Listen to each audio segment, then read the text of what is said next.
Bernie Sanders sent a formal letter to the CEOs of Anthropic, Meta, and OpenAI. AI capabilities have reached a critical threshold. Pause AI development. The cat's out of the bag, it's too late, right? NVIDIA just announced a partnership that redefines what GPU compute means as a financial asset. This is like the very first pitch of the first inning of the build-out of the Dyson Swarm. Financial assets want predictable depreciation, and exponential technologies don't give you predictable depreciation. I'm not as concerned that this will end up being another mortgage-backed securities fiasco for a few reasons.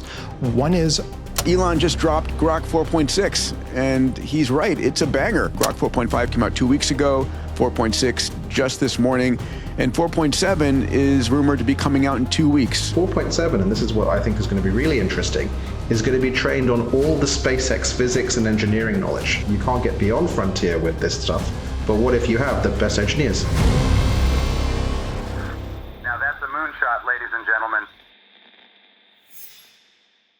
Welcome back to Moonshots, everybody. We're going to be covering 9 stories today that span the frontier from longevity, AI infrastructure, synthetic biology, AI filmmaking, urban air mobility, and oh, by the way, Grok 4.6 is crushing it.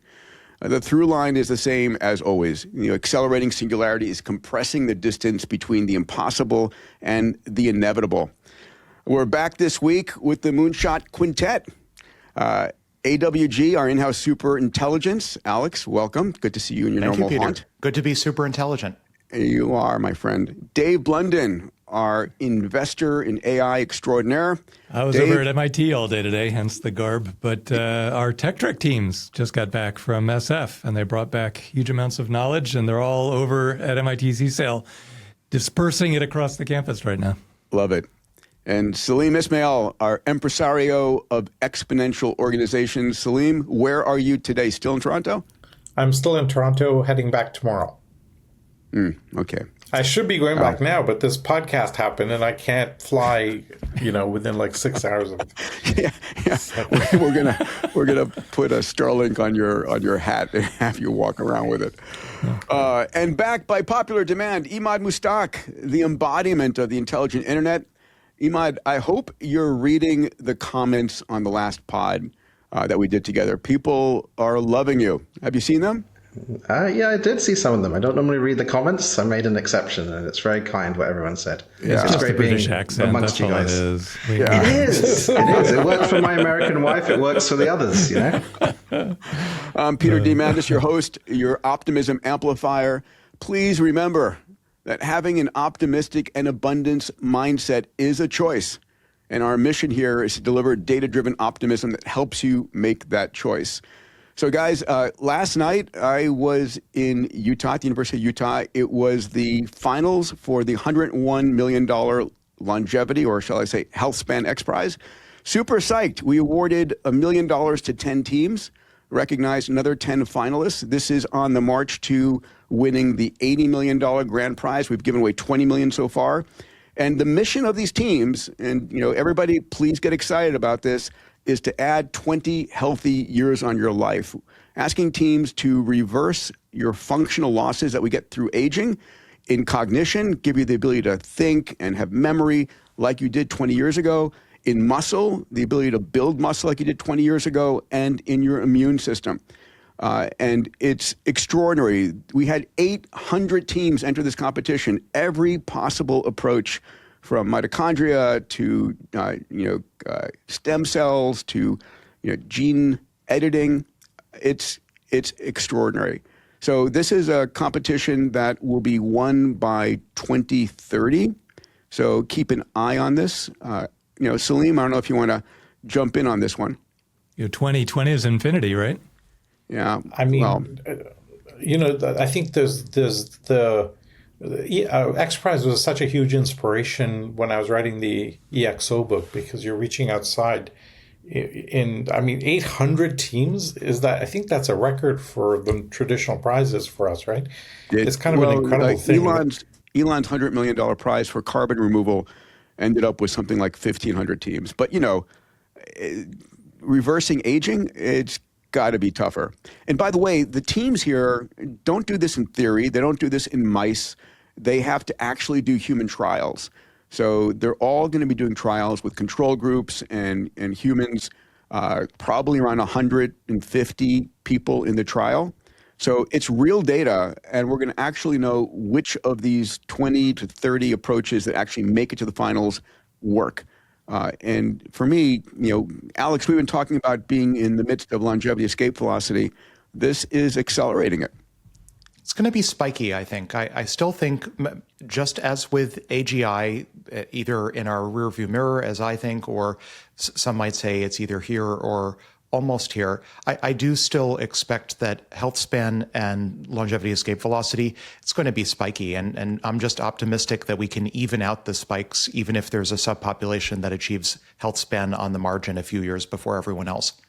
One of the most important things I think about this competition, when we launched the $10 million Ansari XPRIZE for spaceflight back in 1996, back then people did not believe in commercial spaceflight. They didn't believe that individual teams could do this and carry humans compared to the government. And as it progressed, the confidence level in this, and then when it was won, money flowed in, regulations changed.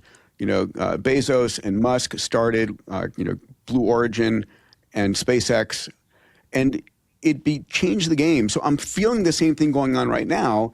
Longevity, the idea of reversing aging, has been sort of a crackpot idea for most of the last few decades while I've been in the industry, and it's beginning to change. People are starting to believe, yes, it's going to happen. Yes, we're in this health span revolution. We're getting to a when, not an if question, right? And that's really huge. I wanted to point out something that's really important here, Peter. When you launched the Ansari XPRIZE, there was no space industry to speak of, at least in the commercial side. And now we have $1 trillion industry that did not exist, right? Because the collective innovation plus all the members of all the teams end up going to SpaceX, Blue Origin, et cetera, et cetera.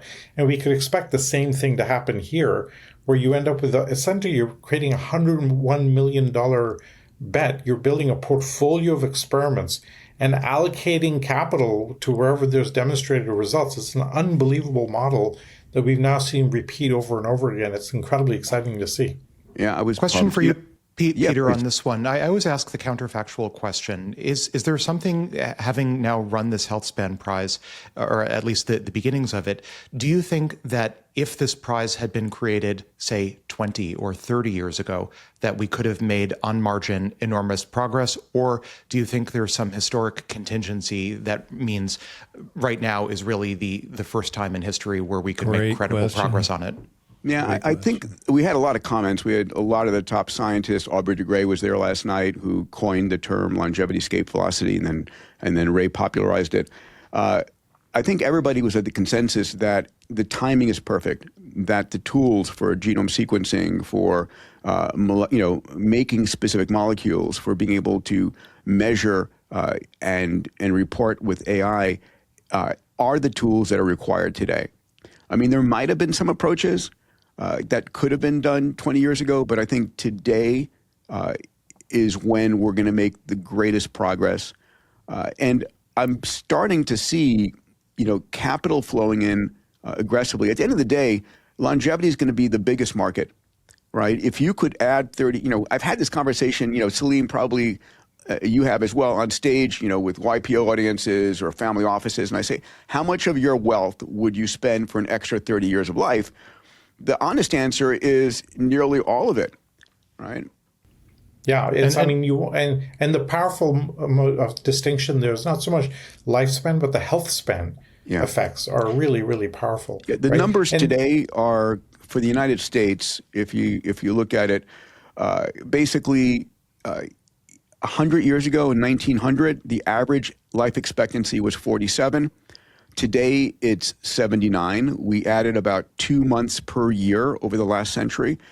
And today, while the lifespan is 79, you're healthy until average age 63. And you spend the last 16 years of your life in poor health.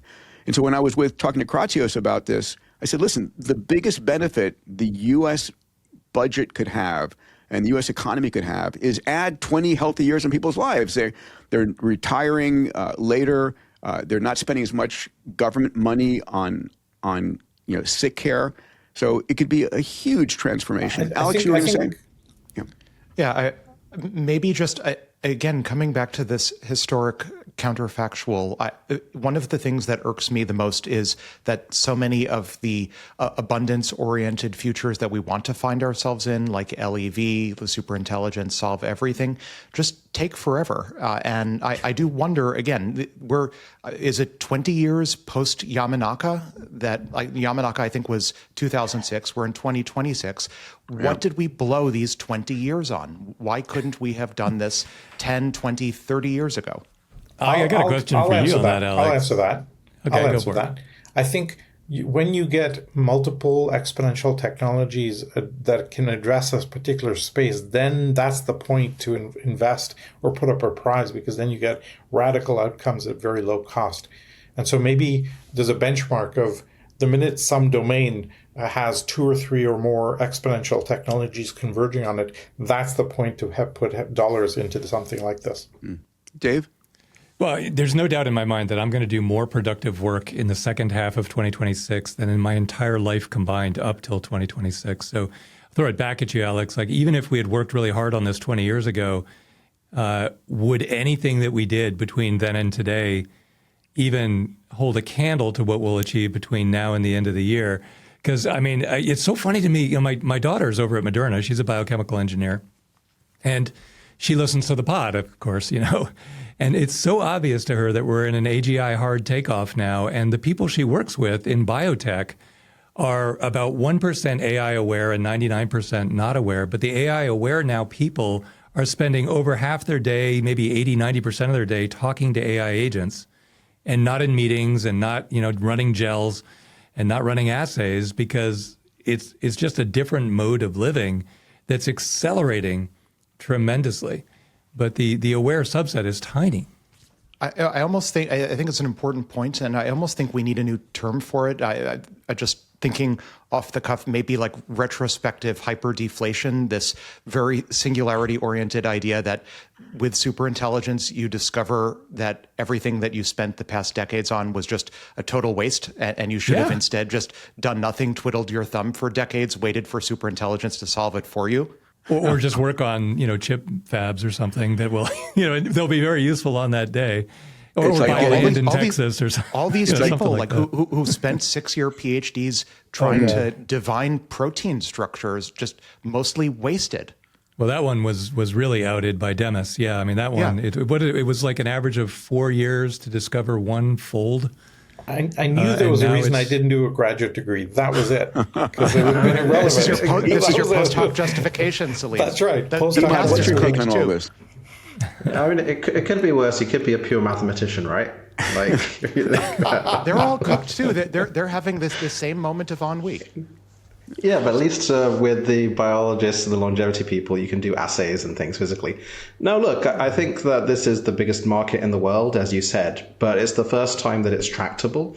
I think if you go back to when there were the Yamanaka factors, all these other things, you didn't have the infrastructure necessary and the talent pool necessary.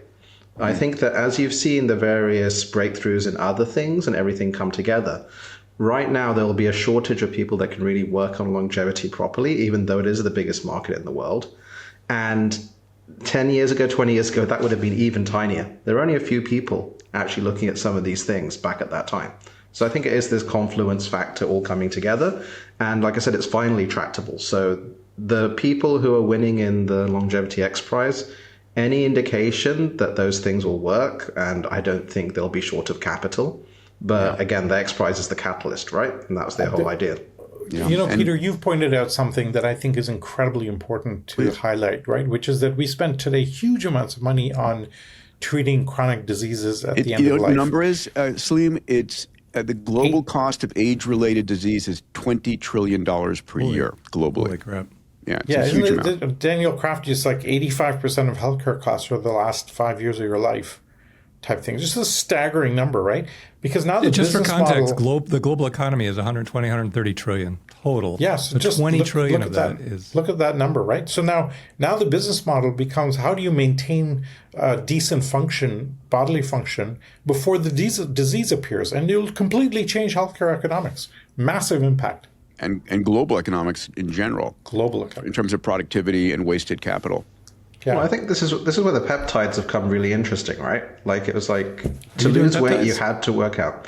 I'm about to start. Are you really? Get rid of the extra chin. Yeah. Report in on the pod. I'm going to get it report in, see how my weight loss goes. But the thing is, which peptides, Emad, are you taking? Do tell. I was going to try the retirotyde one. Just random proteins? I know. Retirotyde, yeah. I'm on retirotyde.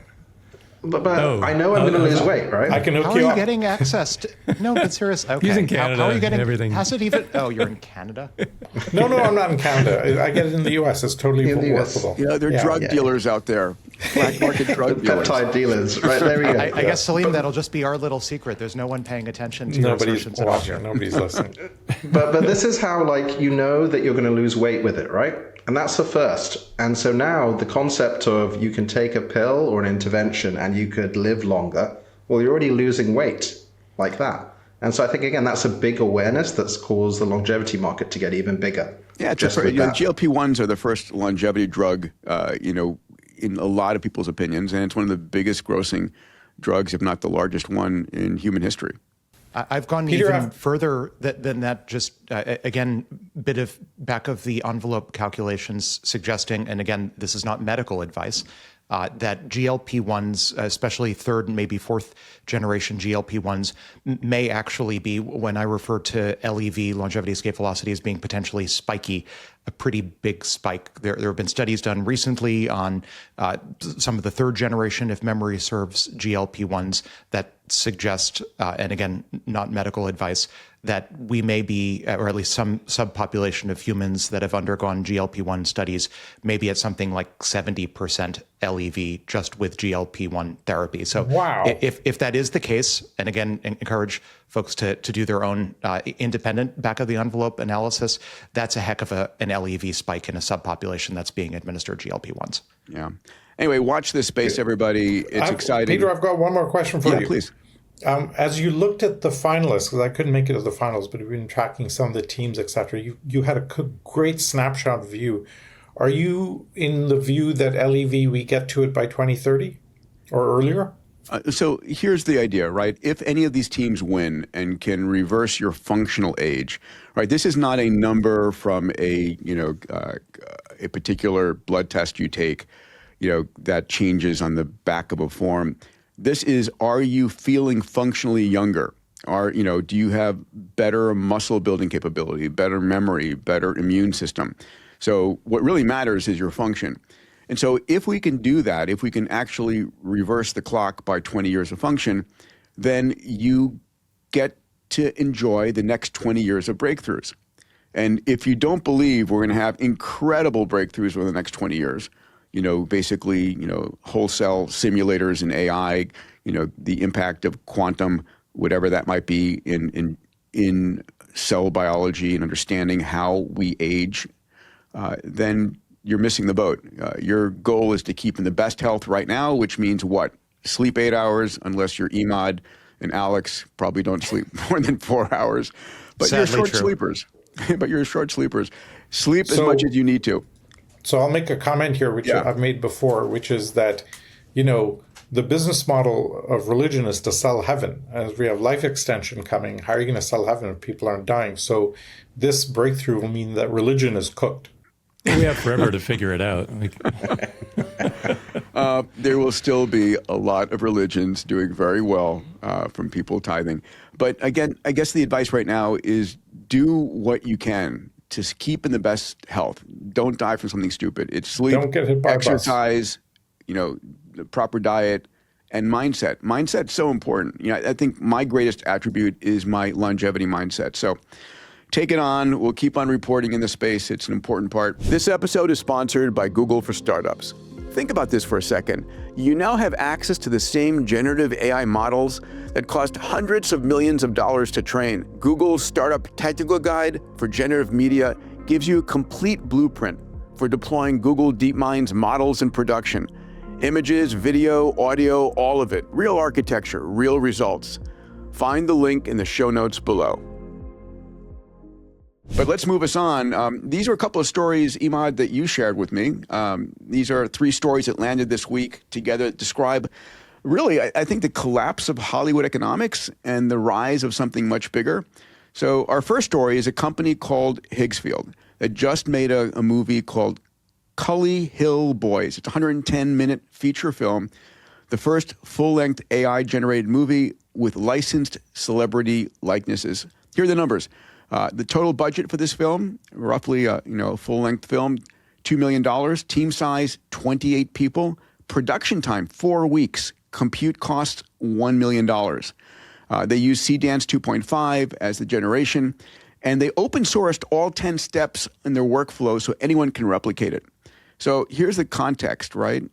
A feature film with celebrity talent today costs between 20 million and 100 million if you're not using AI, and it takes a year to 18 months. Higgsfield did it for 2% of the cost and 6% of the time. So I want to share a short video, a little clip from Higgsfield so we can appreciate it.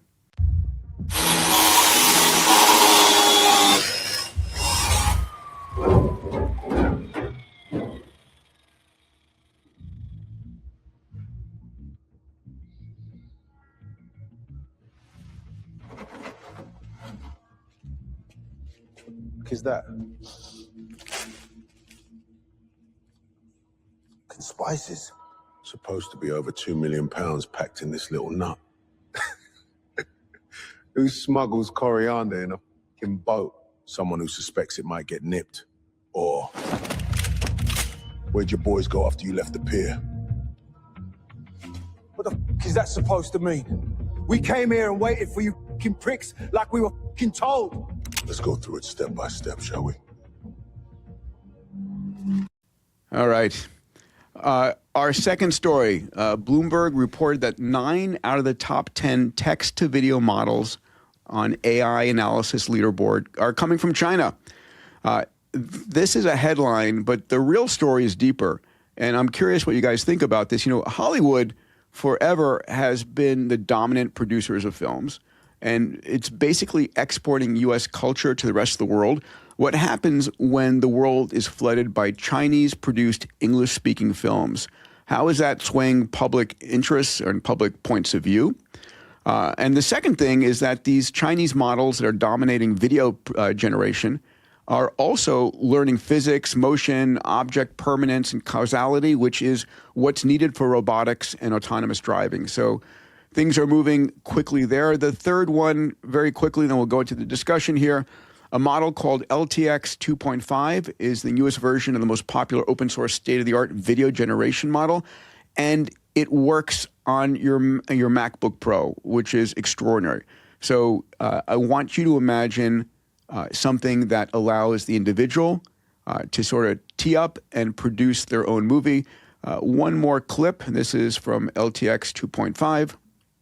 This is LTX, the most downloaded open source world model. And today, it just got better.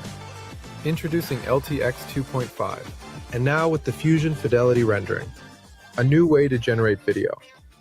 Instead of locking every scene to one compression rate, our model allocates compute by scene complexity and budget, rendering flawless detail where it matters, efficient everywhere else. It generates fast enough to run live inside a game or a simulation, or power a live avatar, and real-time products are already earning off worlds built on it. So, gentlemen, let's go to you first, Emad. This has been your world for the better part of a decade. Yeah, it's happening right on forecast. Real-time, high-definition video. So LTX can generate a 10-second clip in 7 seconds at that quality that you just saw, which is indistinguishable. And a few years ago when we had the state-of-the-art model, it was not like that. It was like slow-moving, like Will Smith eating spaghetti was awful and horrible. Yep. Now you can do a spaghetti eating Will Smith, right? And it will just do it instantly on your local kind of laptop. So you said kind of the disruption of Hollywood, like you never need to reshoot a scene now with the flows that you have. People are licensing their things. And as you said, Higgsfield released an 80-page guide because they're a company that allows you to make movies on exactly how they made the movie. Like it's almost open sourced. Higgsfield got it's an ex-Snap leader from Snapchat. It's 700 million revenue run rate now in about 1.5 years. to give the idea of kind of how much uptake. But that's just the start. That's crazy. Because That's an absolutely everything, crazy number.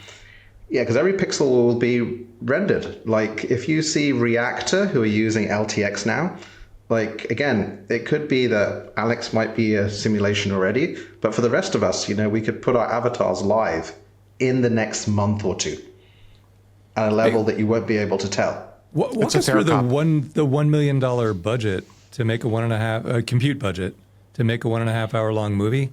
What'll that be by September 25th, by the time we have the Moonshots Live event? So it depends on the level of quality. Seedance 2.5 is the best model. It's a large, big model that costs about $3 per 30 seconds, roughly. But you need lots of shots, and it can have 50 inputs of audio and video and things. The cheaper models are 10, 20 times cheaper, but like 90% of the quality. So it all depends on exactly how you're shooting and the type of shots, because Seedance can do 30-second clips, but the average movie on the Hollywood box office right now is 3 seconds per shot. Wow. So you could have a 10 times reduction in cost. You could shoot a movie just like that one, probably for 100,000 of compute, and then 10,000 of compute, probably by the new year. This is what we saw in our Foundations of AI Ventures class at MIT, is that it went from PowerPoint demos to full functioning products in 1 year. Like to be competitive on demo day now, you have to actually build the entire product. But I suspect the movie, like our target for September 25th is bring a script. Well, so Dave's referring to the Future Vision XPRIZE that we're going to be awarding with all the mates here at Moonshots Live, and you go to moonshots.com to learn more. We have 5,000 entries, 5,000 who are creating three-minute trailers and a film treatment. I just had a meeting this morning with the team at Range Media and Google to down select, and we'll down select to ultimately the top 100, 50, 25, 10. The top 5 will be at Moonshots Live on the 25th, and everyone listening, you can comment, be there live and vote live. We're going to also have a live stream of the event. But yeah, and we're going to do this year on year. So every year it's going to get better, cheaper, for sure. I think this is going to be much bigger than we originally envisioned. I mean, I know it's a big vision to start with, but we were thinking, okay, then it'll be a $20 million, year-long endeavor to turn it into a real feature-length film. But in reality, you're going to unleash the creativity of 5,000 people who almost all can make their movie within a year. 100%. Yeah, think about that. We have a $10 million budget to make the winner's film between the money we're awarding and foreign film rights. But I was just talking with Range, we're going to be having 5 finalists and we'll crown the winner. And you should see the trophy. It's beautiful. They want to make all 5. So we want to create an engine here. Salim, what do you think the implications of this are? And then Alex, I'd love your thoughts as well. Well, I'll go at it from my EXO perspective. We actually talked about Hollywood as one of the first domains that went into an exponential organizations model, because what happened when you broke up the Hollywood studios in the 50s and 60s is Hollywood turned into a cluster of external resources where a movie production would start. And essentially a swarm of people would appear, grips and camera people and actors and editors and whatever, and they'd get together for that project and they'd completely disband after that, right? And we see the beginnings of that in Silicon Valley now. And so that was that first wave of Hollywood becoming an exponential organization. Everything was assets on demand. Everything was staff on demand. But now, when you have everything being driven by AI, it goes through the organizational singularity. And essentially, it's compute cost now moving closer and closer to what Alex always talks about. You have domain collapse now coming along. And so that's going to completely change the game again for this. So you've gone through 2 big waves in Hollywood, the second one just starting now. Alex, what are you excited about here? What are your thoughts?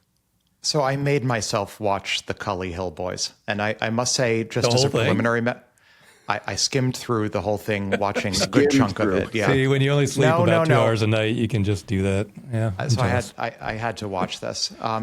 So it's not my favorite genre. I would characterize Cully Hill Boys as sort of British Bollywood. Not quite even sure what genre this is. It seems to be, as far as I can tell, about the hijinks of a bunch of British rappers that get into all sorts of trouble. Content-wise, not super interesting to me, but at the functional level, it is really interesting. And there were multiple times in the movie where I had to wonder, were the generative actors, so the likenesses were based on real humans, but were the scenes that were being generated, given the complexity of the interpersonal dynamics, such as they were in this movie, was there some sort of emergent theory of mind that was almost necessary in order to generate some of these scenes with people interacting with each other, and especially generative violence? There were multiple times, people with knives chopping things, chopping meat, threatening other people, where I had to wonder, is at some level, we talk about AI personhood on this pod from time to time. Is there, in some sense, at some presumably intermediate layer in a diffusion transformer somewhere deep in the bowels of Higgs field, is there some diffusion transformer or a similar model that felt threatened at some point in terms of these generative violence scenes? So that was my take on the content of the movie. You were worried that the residual AI might have been threatened in the making of the movie. Correct. I'm talking my head about that. Okay. Yeah. Right. So no natural persons harmed, obviously, in the generation of this. But I do wonder. We're going to have a disclaimer on content. No AI was harmed in the making of this, or traumatized, or traumatized. I mean, so I do worry parenthetically about that. The bigger question on the economics of this, I think, is at what point do generative video capabilities start to reconverge with the Anthropic school, which I'd characterize as token revenue maxing? Right now, it seems pretty clear that if you're using C-dance models, it doesn't matter how many millions of dollars of XPRIZE money are going to shower down on folks who can create spiffy videos about the future. That's nowhere close to the amount of money that one can earn in principle with revenue per token maxing. And right now, these appear to be two separate lines of effort. On the one hand, we have a vibrant, largely Chinese-dominated at the training side consumer economy for generating consumer videos. And on the other hand, we have enterprise revenue per token unit value maxing that seems to be largely going to code gen and enterprise problems. And right now, these are largely two distinguishable ways to burn tokens, or diffusion transformer equivalents of tokens, flops. Two different ways to burn flops. One of them maximizes revenue. One of them maybe maximizes consumer engagement and wow factor, but they're nonetheless separate. I don't think they're likely to remain separate that much longer.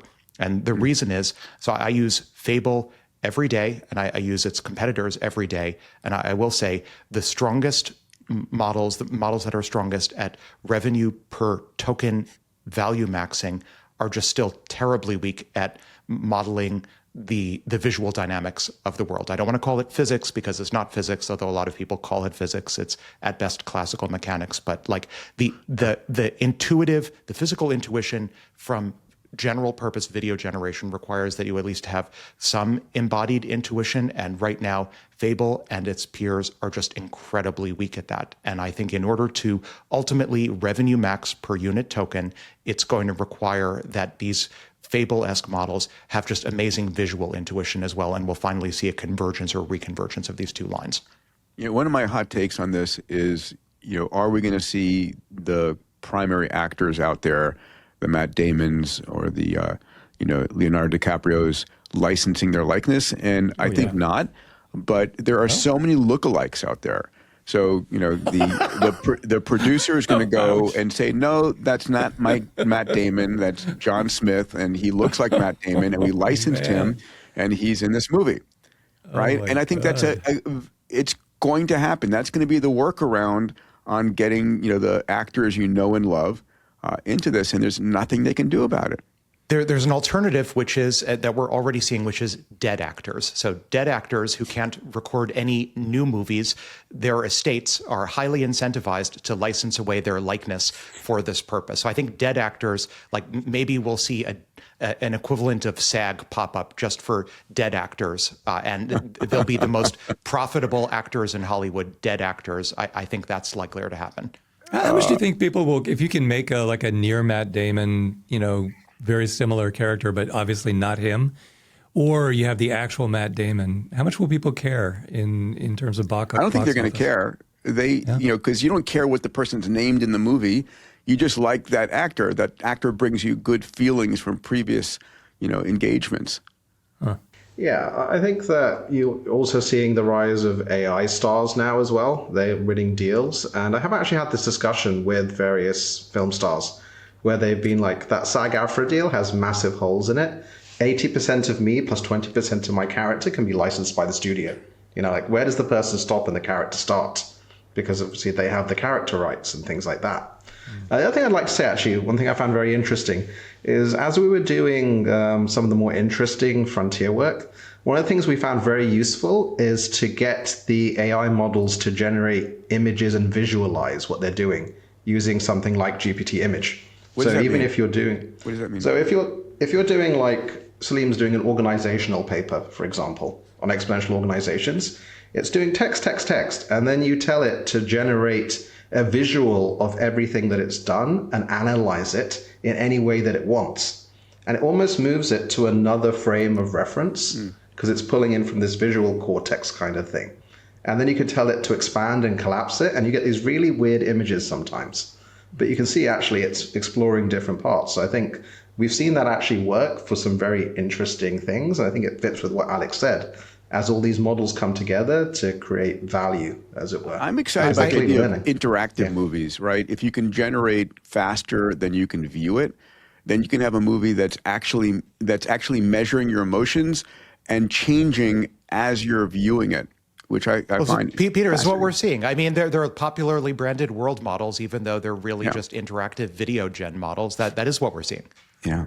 Yeah, so that's what the LTX model is right now. So that was the first model that could do it at high definition. And then when that's combined with frame generation on the latest graphics cards, what you've just described, like before it was world models playing like blocky video games. Now you can have interactive Elden Ring or whatever you want as of like this week. Yeah. And you might have said something a few podcasts ago that we're going to end up with a world or a frontier model running on a MacBook Air. I mean, this is a very specific use case. Are we on track for that? Because we've got this thing running on a MacBook Air. Well, yeah. So again, it's very slow to generate, like a few tokens a second. But now you are getting to the point where frontier level models are coming here. But video frontier models are like 20 billion parameters. Yet they understand all this and they can generate in 2K. Language and the code models are obviously a lot bigger, although you've got to have the new Quen dropping in a couple of days. But I think it's all going in one direction because we're optimizing the heck out of these things. And ultimately what a model is it's an input data distribution that gets compiled into weights. And the data going into these models is getting better and better and better. Awesome. We had the whole State Street executive team here yesterday, here in the studio, and we took them through the holodeck. And word to the wise, the holodeck, Ember, who is the AI, just starts talking to you, says, you can build any movie, any song, any code.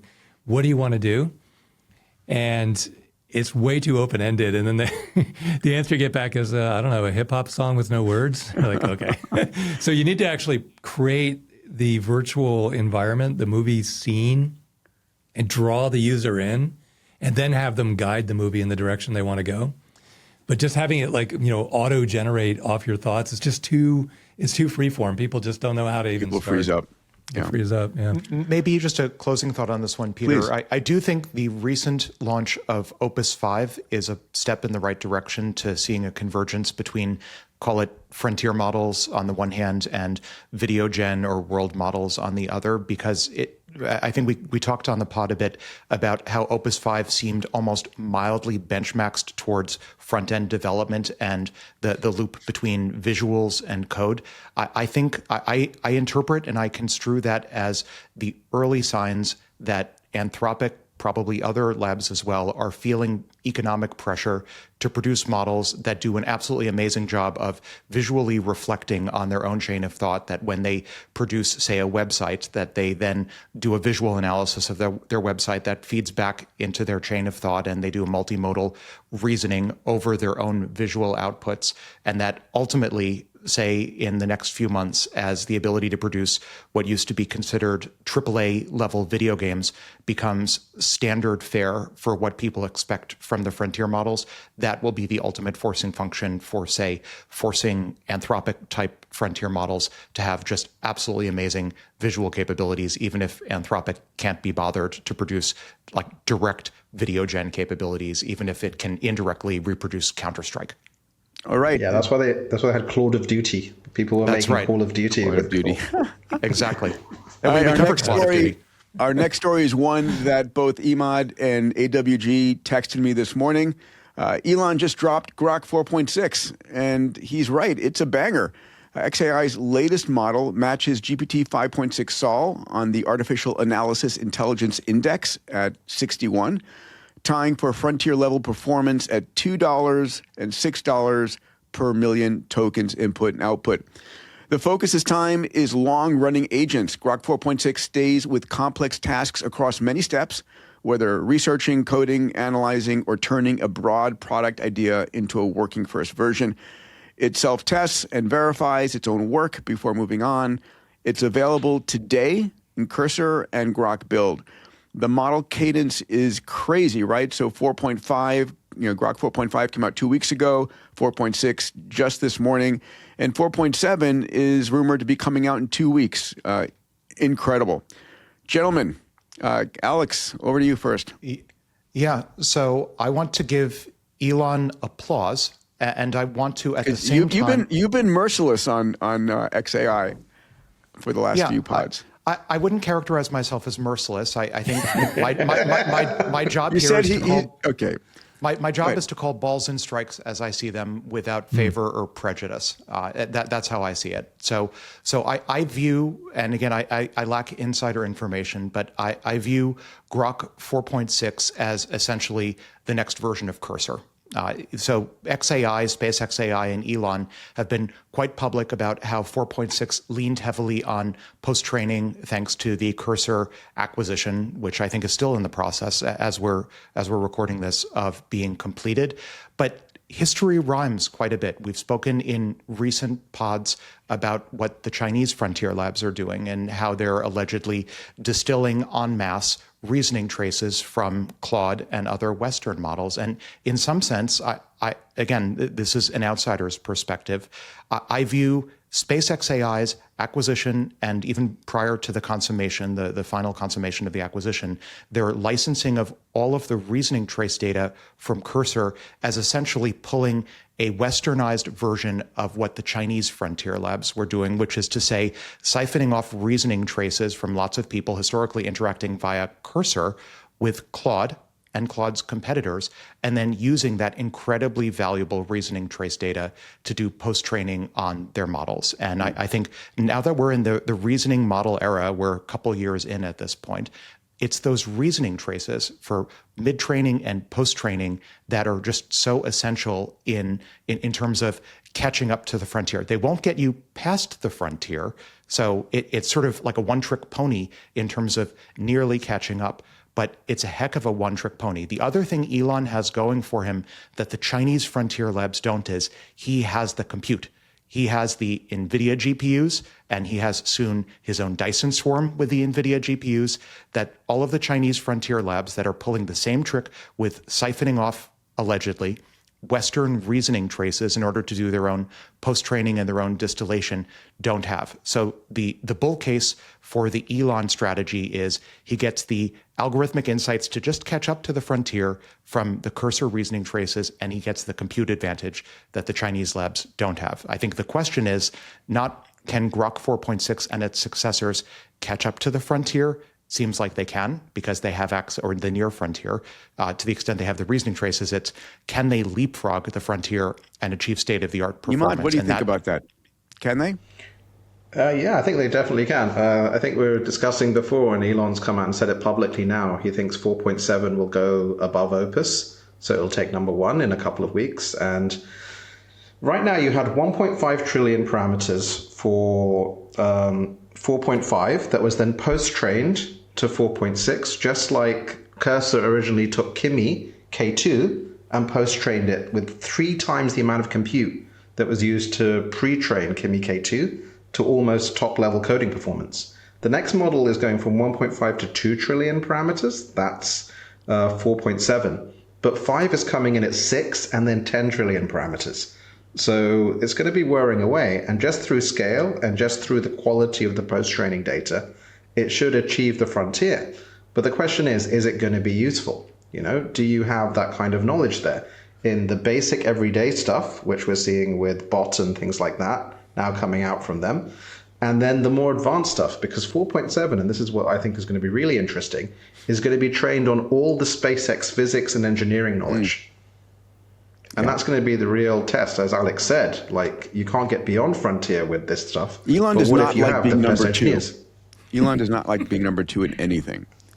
He's the best engineering leader in the world, and he's turned it into an engineering masterpiece, both from training these models and post-training them to building the most cost-effective, massive infrastructure in the world. Like, they're going to add $5 billion trillion worth of compute now, aren't they? I mean, who are people buying compute from? XAI, right? And everyone was like, that's him falling behind. Turns out he had a plan after all. Dave, what do you make of this? Actually, curious, Emad, or Alex, if you have any insights on the Grok 5 was supposed to be out in May, I think it was, and it's now August. And that was going to be, yeah, like you said, that's a 10 trillion parameter model. It's a huge step up from anything that we're talking about here. But it seems to be behind. Is that just because training at that scale, the NVIDIA chips just fall apart? It's because he fired everyone. That's why. Oh. Like the original XAI team, he got rid of them and he bought in Cursor. Yeah. Like he paid $10 billion for the data. He tends to wholesale, mass fire and then build up again. Yeah. So these new chips as well, the B300s, I mean, how old are they, Alex? Like it takes a while to bed in and write the actual training code. It has been a while. And he's also promising with 5 and otherwise to do something that I'm not hearing from any of the other frontier or near frontier labs, which is he's made some public comments, I think in the past, about wanting to start a new pre-training session approximately monthly, which you don't hear anyone else talking about. Normally, a more conventional cadence would be quarterly or annually. In Gemini's, Google DeepMind's case, is certainly on an annual basis. But starting a new pre-training session every month, that's shooting the moon. But we're in the moonshots business, so we'll see whether this works. Yeah, the code to train that caliber of model is actually very straightforward now, thanks to Fable 5 being out in the world. And we've trained a 48B internally here at Quantum with no trouble at all. But the problem you run into is trying to get 100,000 GPUs to do anything constructively together. And that's something that, the Chinese and any small lab just can't. You only can learn that in one place, and that's in Tennessee. Yeah, so basically at 20 billion active parameters, you start getting problems. Then you get it at 70, and then you get it at 200. Mm-hmm. And so, again, it just takes a while to bed in and really get these chips working, but also hitting the price points that he wants to hit. As you said, it's $6 for this versus $60 for Fable, right? Yeah. Elon wants to keep that price point. Amazing. I think one thing I noticed that was very interesting here is that it looks like XAI's, the vector here is they're optimizing for persistent AI teammates, which have lower cost reasoning and so on. And I think that is a really powerful model because now you don't talk about you have a smarter LLM. You're basically saying, hey, here's an AI coworker. This is MacroHeart. This is his plan for MacroHeart. Yeah, I think this is going to be, he's bringing those two together over time. This is what I saw when I looked at the details of this. And that is really interesting. The other side of the story, and I'd love to get Emad's take on this, is that it paves a path for sovereign AI.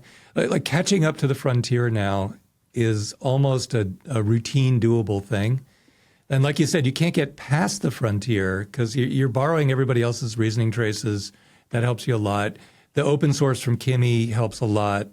You can use that as a starting model and just tune it to whatever your national goals are, and you're up and running in, 6 months, 5 months, something like that. So it does open it, and also large corporations that otherwise would have been intimidated as hell have a roadmap now to being competitive with their own proprietary models. Yeah, I think that if you look, the other release was bots. So this was a cursor thing where they basically took OpenClaw, it gave it its own computer, and now it's Grok. So it will spin up hundreds of different bots. But one of the things you can do is this: you hit the record button, you do stuff on the screen, and it turns that into a skill automatically. That's macro hard. Right? That's what he wants to do. Go into companies, basically record everybody's workflows, and then give you a digital version of your company. And he has all the GPUs to do that effectively, right? But again, at the price point. So he's not going to budge on the price point. In fact, he's going to be the market dominator driving the price point down along with the Chinese. So I think you can have your DeepSeek Flash models and then you've got your Grok models. But that feedback loop and that data and that knowledge is going to be very interesting. And the other thing I think is interesting is I think they've started tracking all the discussions of research on X as well. Like, at any moment a new paper or anything comes out, where's it discussed? On X and this podcast and things like that as well. Yeah. And that's such a rich vein that I think it's going to be immense. This episode is brought to you by Blitzy, autonomous software development with infinite code context. Blitzy uses thousands of specialized AI agents that think for hours to understand enterprise-scale code bases with millions of lines of code. Engineers start every development sprint with the Blitzy platform, bringing in their development requirements.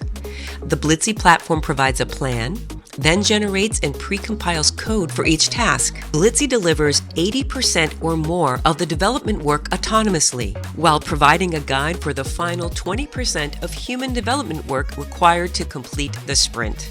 Enterprises are achieving a 5x engineering velocity increase when incorporating Blitzy as their pre-IDE development tool, pairing it with their coding copilot of choice to bring an AI-native SDLC into their org.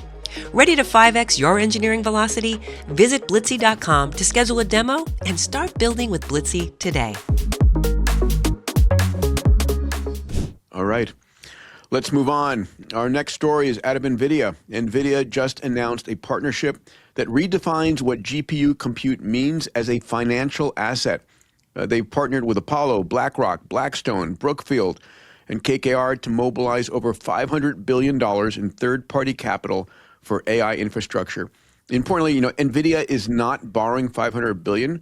They are creating a structural framework through which institutional investors, pension funds, sovereign funds, and private equity can invest directly in the AI compute. They're helping finance their customers to buy the NVIDIA GPUs. NVIDIA hardware depreciates typically in 3 to 5 year cycles. But during that cycle, the compute keeps earning. We've talked about the fact that H100s are probably more valuable today than they were when they were first bought. So NVIDIA is positioning itself as the architect for the financing layer, not just the silicon supplier. Jensen framed it this way. He said, quote, "We began by building chips. Today, we're helping to create a new class of productive, investable infrastructure, AI factories."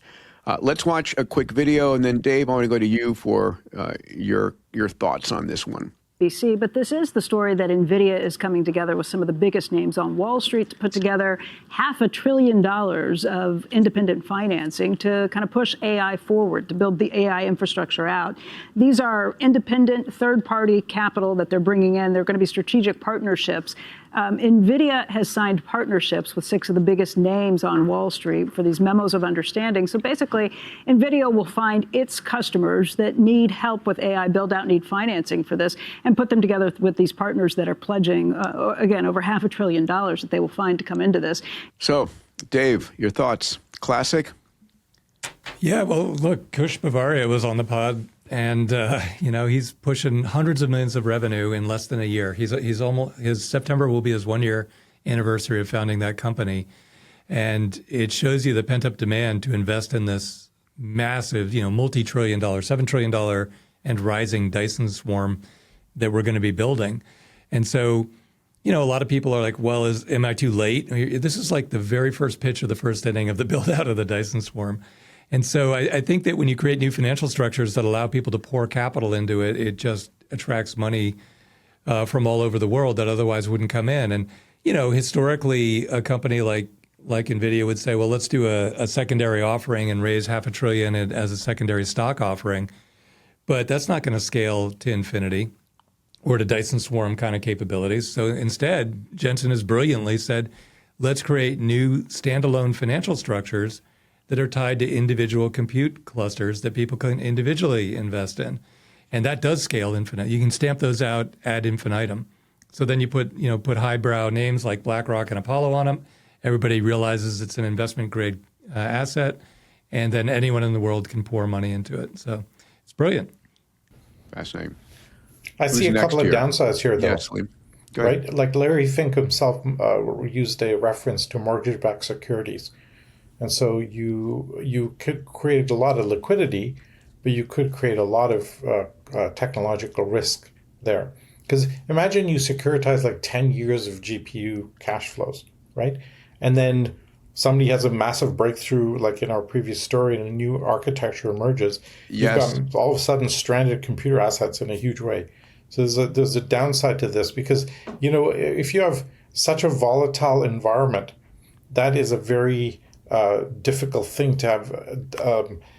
Financial assets want predictable depreciation, right? And exponential technologies don't give you predictable depreciation. I had a meeting with Lou Ranieri, the inventor of the mortgage-backed security in New York. It was so funny, too. We were scheduled to have a meeting, and I just went into the men's room before going into the meeting. And I was just talking to the guy at the urinal next to me, which is kind of weird, but I did it. And then we go into the conference room, and it's like the guy, it's Lou Ranieri from the book, The Big Short. And so he was explaining to me, I had just read the book. And I was like, wow, you invented the thing that destroyed the entire world economy. And he said, well, thanks. But no, it's not the instrument that was broken. It's the ratings agencies getting corrupted.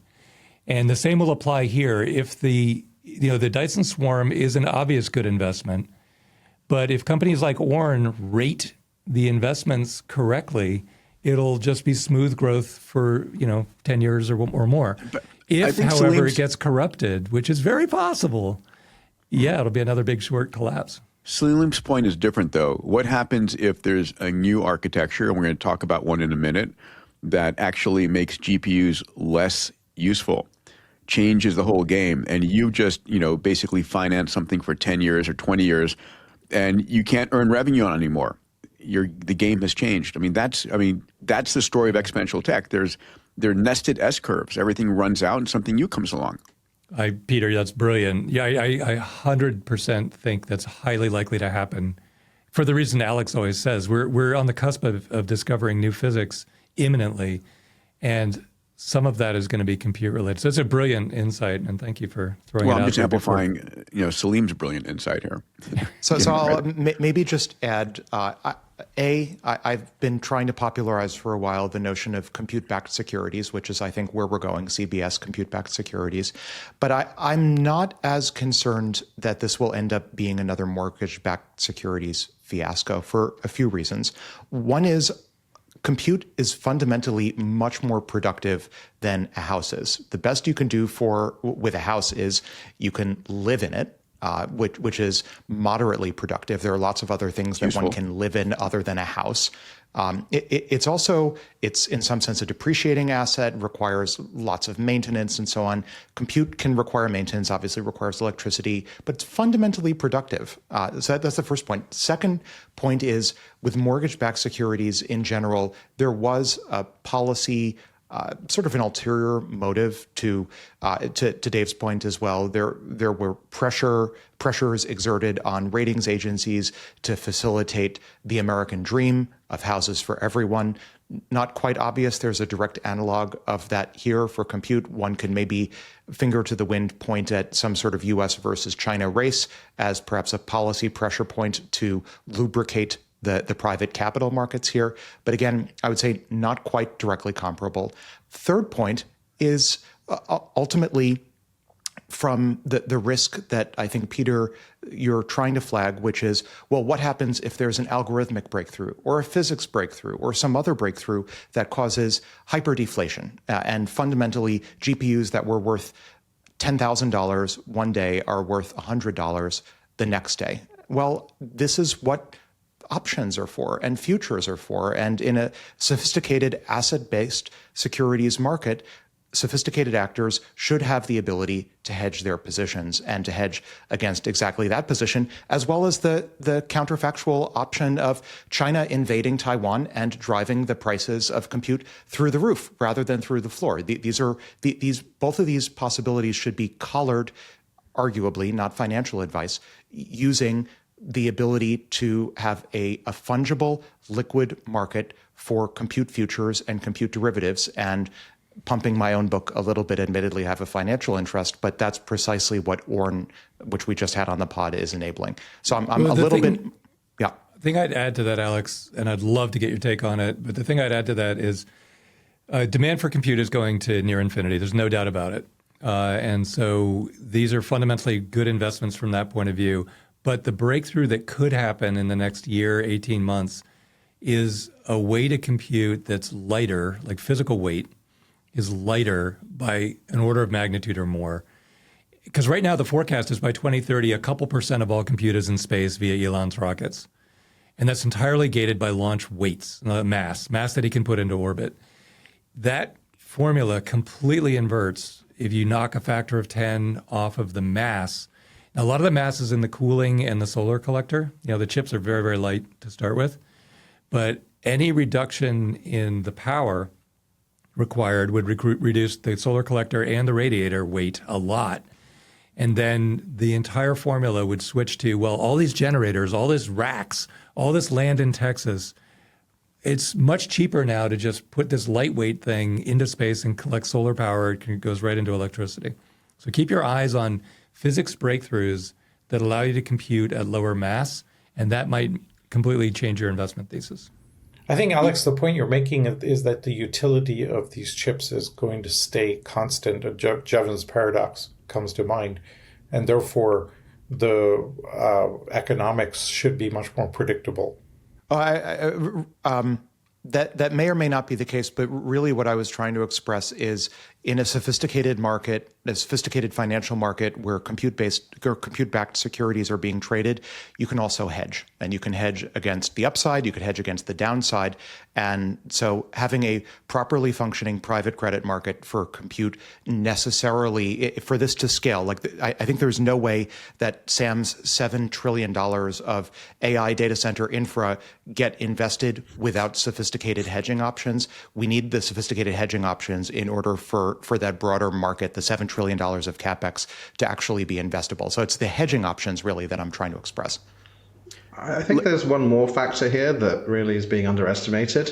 CoreWeave just came out and said that some of their clients have taken out contracts to 2029 for A100s. Wow. The A100 was introduced in 2020 by NVIDIA. It's a 6-year-old chip. I remember we had 10,000 of them. We had the biggest clusters in the world. That is an old chip with like 40 gigabytes of RAM per chip, or 80 gigabytes, depending on the configuration. But why would someone do that? Because they have a workload that they see as constant for 3 years that fits on an A100. And what happens is those A100s have been paid for. You've paid for all of the hardware costs of the A100s, which then means it's about electricity turning into intelligence. That's your marginal cost once you've paid off the initial bulk order of it.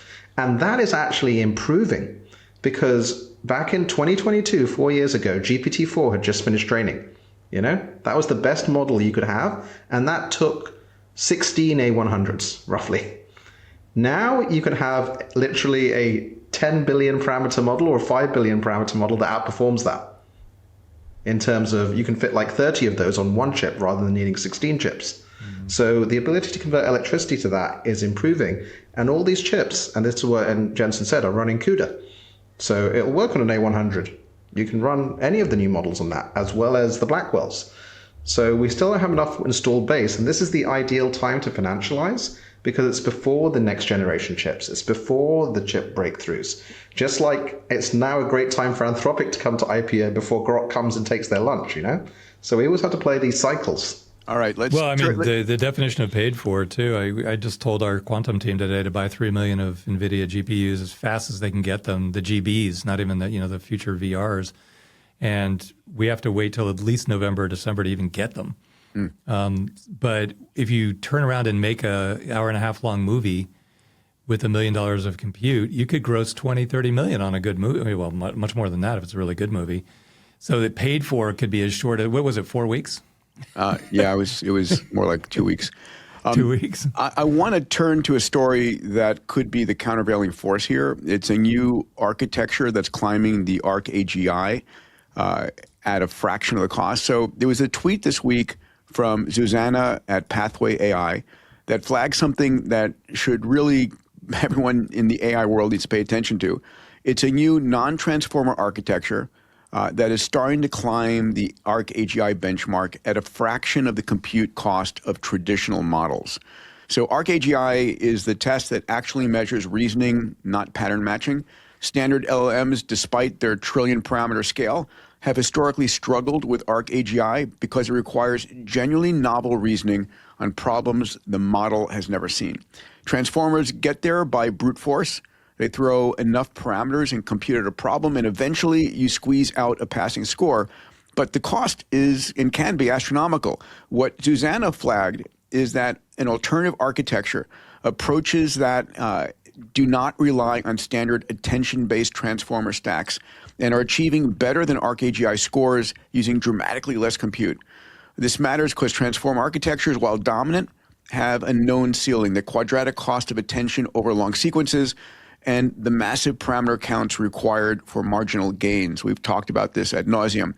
New architectures that crack reasoning at low compute costs change the economics itself. If you can get a GPT-4 level reasoning for 1% of the compute, you can run it on your phone. You can embed it in every device, and you can make, basically intelligence free. Let's take a look at this chart. And Emad, I'm going to go to you first. You flagged this particular story. What are your thoughts on it? Yeah, so I'm still working my way through kind of the paper on kind of how they have these neuron particles with their new approach, but it doesn't actually matter that much in that what you've got now is really great data sets, and then people are figuring out new ways of basically turning that into intelligence. This is the headline. And we've seen that already, even with transformers, in that you have a DeepSeek V4 Flash model, or the DeepSeek V4 Pro has actually just been released at 80 cents. Then you have Grok at $6, and then you've got Fable at $50, and they're all about the same performance. So the question is, which of these architectures will win in order to do a job? And will people really care and switch over? Because we haven't seen people abandoning Fable, right, to go to something 10 times cheaper. Why would anyone use Sonnet when you have Luna at a fraction of the cost? But I can just say that now the data's been optimized, the next thing is trying these things out and going up on this benchmark, which I think is it was one of Alex's favorites back in the day.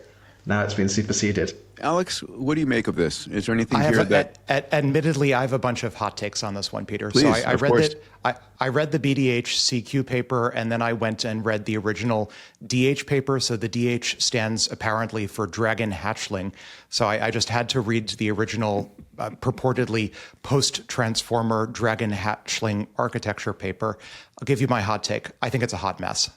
So I would expect a decent post-transformer architecture to get simpler and more bitter pilled, which is to say less feature engineered, and the architecture just gets simpler and simpler and benefits from compute more and more and more.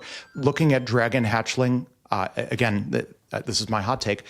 It was just a hot mess. It had particles floating around in 3+1 dimensions. It had attempts to make rules end-to-end differentiable. It had some semblance of Hebbian learning. It was trying to do all sorts of crazy biomimetic things. I would say this is, by definition, exactly the opposite of what I would hope for from a post-transformer architecture, where the authors seem to be just throwing in the kitchen sink of every architectural motif they could think of and then some, and then hoping that what pops out is going to beat transformers.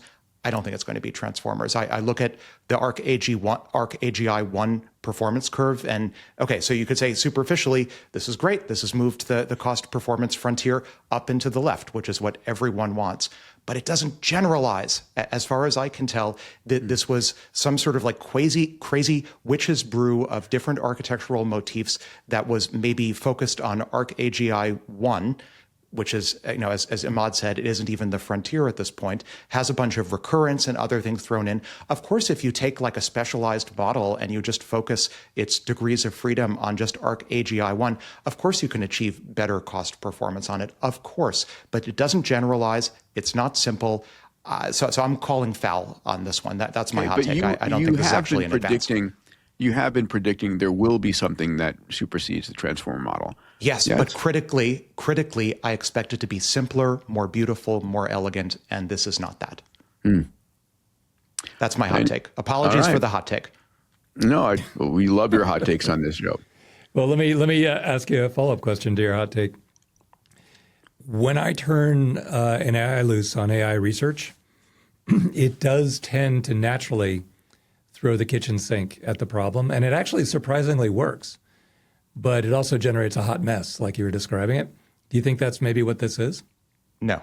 I agree with you that I would expect a truly, and in fact, there are companies out there that I have some affiliation with, financial interest in, that are pursuing exactly what you're describing, that are basically using AI via recursive self-improvement to discover transformative post-transformer architectures that are fundamentally illegible to humans under the premise that you can only get so far with human legibility of the underlying algorithm. In my reading of the Dragon Hatchling architecture paper, this was not that. This was a bunch of human legible motifs being thrown together in a pot with the aspiration of somehow beating transformers, which is, again, seems to me not deeply internalizing the bitter lesson. When do we get to something that's beyond transformers? What's your guess? I think we're there already. We're there already. For sure. We have MOEs. We have diffusion transformers. We have all sorts of attempts to linearize attention, including Moonshot's approach to linearized attention. We have attempts to inject recurrence into the architecture. So my bet is we get to the post-transformer architecture not through a step change, but through Ship of Theseus style replacement of all of the individual elements of the original attention's all you need. Love that. Well, speaking about attention being all we need, the AI world is getting a lot of attention from Bernie Sanders. So 2 stories converge this week to create the most serious AI safety confrontation of the year. First, Bernie Sanders, Senator Sanders, sent a formal letter to the CEOs of Anthropic, Meta, and OpenAI demanding an immediate pause on AI development. His justification: AI is escaping human control and being used to create new viruses, or bacteriophage, as the case may be, which is our next story. Sanders cited each company's own prior commitments to halt development if safety thresholds were crossed. Sanders, quote, "That moment is here." He quoted Bengio saying, one of the three godfathers of deep learning, who said this should serve as a wake-up call. Sanders added a direct threat: if you do not take appropriate action now, my colleagues and I in the U.S. will. I mean, quite the threat. Let's take a look at his letter 1 second and call out a few of the things he said here. Here it is. You can see it online. It's to Sam and Dario and Mark Zuck. This week, we learned frighteningly that AI has been used for the first time ever to create a new virus. As you know, this type of development in the wrong hands could lead to a new bioweapon that results in deaths of tens of millions of people. He goes on later to say, the moment is here. AI capabilities have reached a critical threshold. There is a reason why the head of the CIA says that AI models are, quote, akin to digital nuclear weapons and, quote, almost like a doomsday device. A lot of fear-mongering here. Let's talk about this, and then we'll share the story that comes out of Stanford on using AI for generating bacteriophage designs. Who wants to go first? First. Salim? I'll go please. first. Yeah. So I understand his instinct, right? But pause AI is just such an absurdly coarse approach to this. The rest of the world is not going to listen. Open models are not going to disappear, and you can't uninvent things that you already know. So the only way of solving this is what Alex has talked about in the past, which is you have to co-scale the defensive side and do the same thing. This is the same thing that happened last week with the OpenAI Hugging Face debacle. We now have attack vectors that are human above the loop. The defensive has to be the same, otherwise you're going to have this massive asymmetry, right? So you have to attack exponential problems with exponential solutions, not with stupid ideas like this, not to put labels on it. Emad, you're in pseudo-European pause mode over there. In the UK, what do you make of this? What do your colleagues there say to this kind of letter from Sanders? Oh, well, we just want to catch up, right? That's why David Silver's lab got $1 billion. We have another lab coming out from XDeepMind people with 500 million. Look, the cat's out of the bag. It's too late, right? Like, this is fundamentally it. Like, the adversaries will get more intelligent. We've discussed previously on this podcast how you have to stop the reagents, you have to stop the input processes for things like viruses, and that's something that's much more manageable. But yeah, like, takeoff is scary. Like, DeepSeek V4 Pro, we just got some initial announcements that it's just come out. It scores 83.3 on CyberGym, whereas Mythos scored 83.2. Boom. The capability is open source that halted everything. Frontier Lab open source. Yeah, and that's on the cyber attacks now. And then, so unfortunately, like, I signed the pause letter 2 years ago because I was like, let's take a pause. It's too late now. So we have to, as you said, build the swarms that defend. And although it sounds a bit crappy, only thing that can stop a bad AI is a good AI. We really need really good AIs as soon as possible working for us. Alex, please. I think this is fundamentally misguided on multiple levels. I think at one level, please stop punishing intelligence. I think it's a terrible idea to penalize intelligence. We want smarter people. We want smarter civilization. And attempting to throttle or pause the development of increasing intelligence is simply suppressing growth and human prosperity. And I think it's fundamentally a bad idea to try to cap intelligence. That's the dystopia that I would like to avoid. That's point one. Point two, the actions versus the means.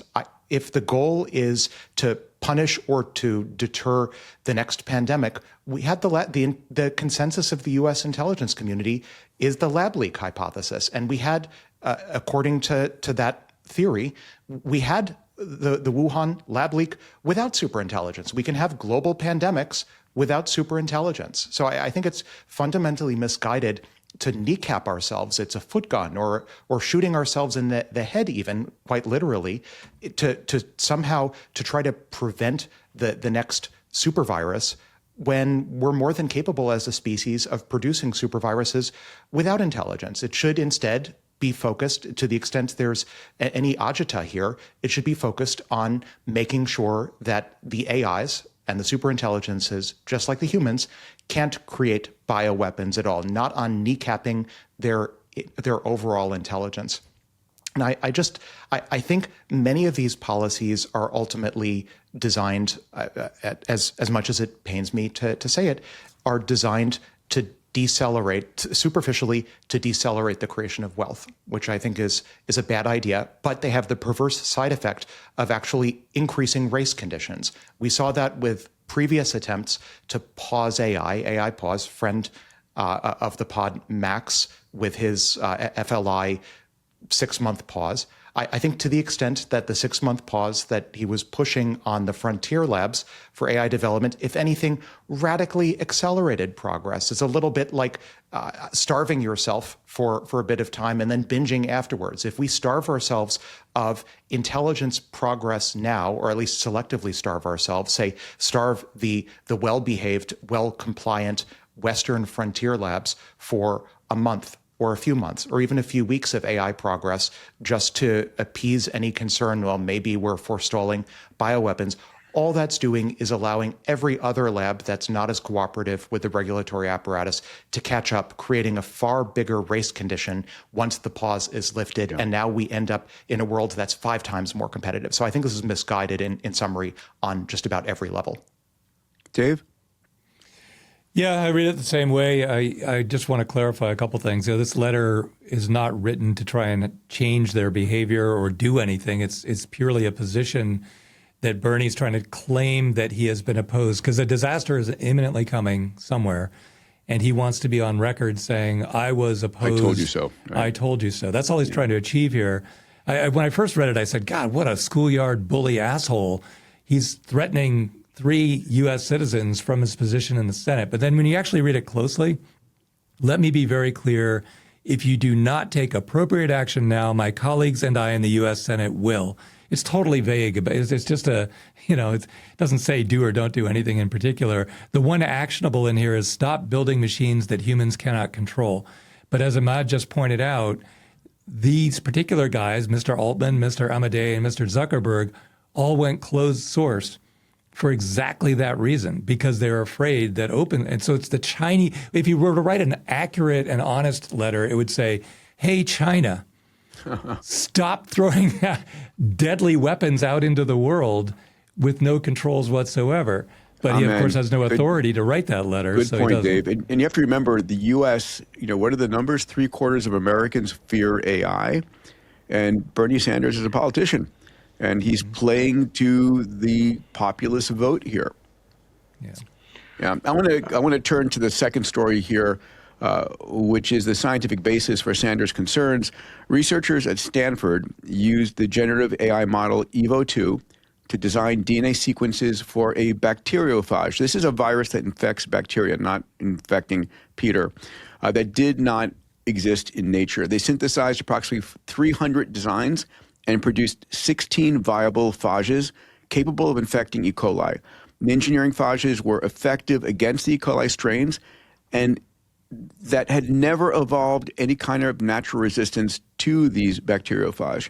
A genetics expert called it biology's Wright brothers moment. EVO2 is an open source AI model that can design novel viruses at work. You can download it, you can use it. Johns Hopkins biosecurity researchers warned that it is no longer a question of whether a viral genome design will exist, but whether it can be used without enabling serious harm. So this is a dual-use technology. We've talked about it. If you basically throttle use of this technology, you're throttling the ability to find cures, to find new cures for disease. So the AI frontier models now have to respond. These guys are going to have to respond, and whatever they say will lead to a legal and political consequence. So, and as you said, I think, Emad, very importantly, the issue is not the models, it's the equipment to build, the DNA synthesizers, right? The RNA synthesizers. We need to be controlling at that location, right? Those can be controlled, but they're currently unregulated. Yeah, no, I think it's impossible to control the other. Actually, I believe we discussed on this podcast before, I said you would be able to create something like this on your local machine. EVO2 is a 40 billion parameter open source model, trained on 1 million strains. I have actually run it on my MacBook. So you're the guy. Look, I was one of the authors on OpenFold and things. We do our thing, but the capability is now in everyone's hands to create these strains. To create the design for these strains, not the actual strains themselves. Exactly, and so the only way you can do it is on the other side. This isn't even a frontier model. It's frontier in its speciality, but as the models themselves get smarter and smarter, it wouldn't surprise me if Fable could just spit this out, or Grok 5 could just spit out something similar with a very small training data set, because it understands these kinds of things. So we've got to go the other side. And also, I think the way these things are announced, people are like, why are you creating bacteriophages and viruses and things like that? To cure cancer, right? The way that these things are covered is also very important in how this is all handled and absorbed by the community. Like restricting biological access to Claude and other things. Like if you say, I have a cold, it's like biotherapy, like whatever. That also slows down our progress to cure diseases. So we've got to have better press. We've got to have end-to-end control. We have to really be practical on this and not politicize it. Salim? I think we've said everything here. I mean, look, this is also a fundamental challenge to the concept of our governance structure. Nation states can't govern a problem that's this universally global. Yeah. There's a fundamental impedance mismatch here that is going to a hot take. Nation states are out of date. Alex, what's your hot take on this one, pal? I have a cold take, ironically, on this one, which is I don't think this is profoundly new. It's wonderful that we're able to do base-level generative AI for bacteriophage synthesis. That's great and everything, and I expect it to have ample medical applications and research applications. That's all great. By the way, bacteriophages are an incredible mechanism to cure, all kinds of bacteria, septicemia and things. Mm-hmm. I mean, they're very useful as tools. They never mentioned the positive potential here. Yeah. I think that's all great and everything, but 20 plus years ago, I remember at MIT in the project that ultimately, I guess, in some form became Ginkgo Bioworks. There was a project at MIT, I think this is circa 2002, 2003. There was the BioBricks Foundation project. We saw the early rumblings of synthetic biology as a modern discipline. We were designing custom genomes using building blocks, and it was much more manual. And we certainly didn't have modern generative AI, and we were able to accomplish wonders and build circuits. So I think, base level generative AI off of foundation models trained off of large amounts of biological sequence data, that's great and everything, but I also, this is my cold take, don't want to oversell the underlying novelty here that we've been in the business for decades of creating synthetic organisms, including synthetic bacteriophages.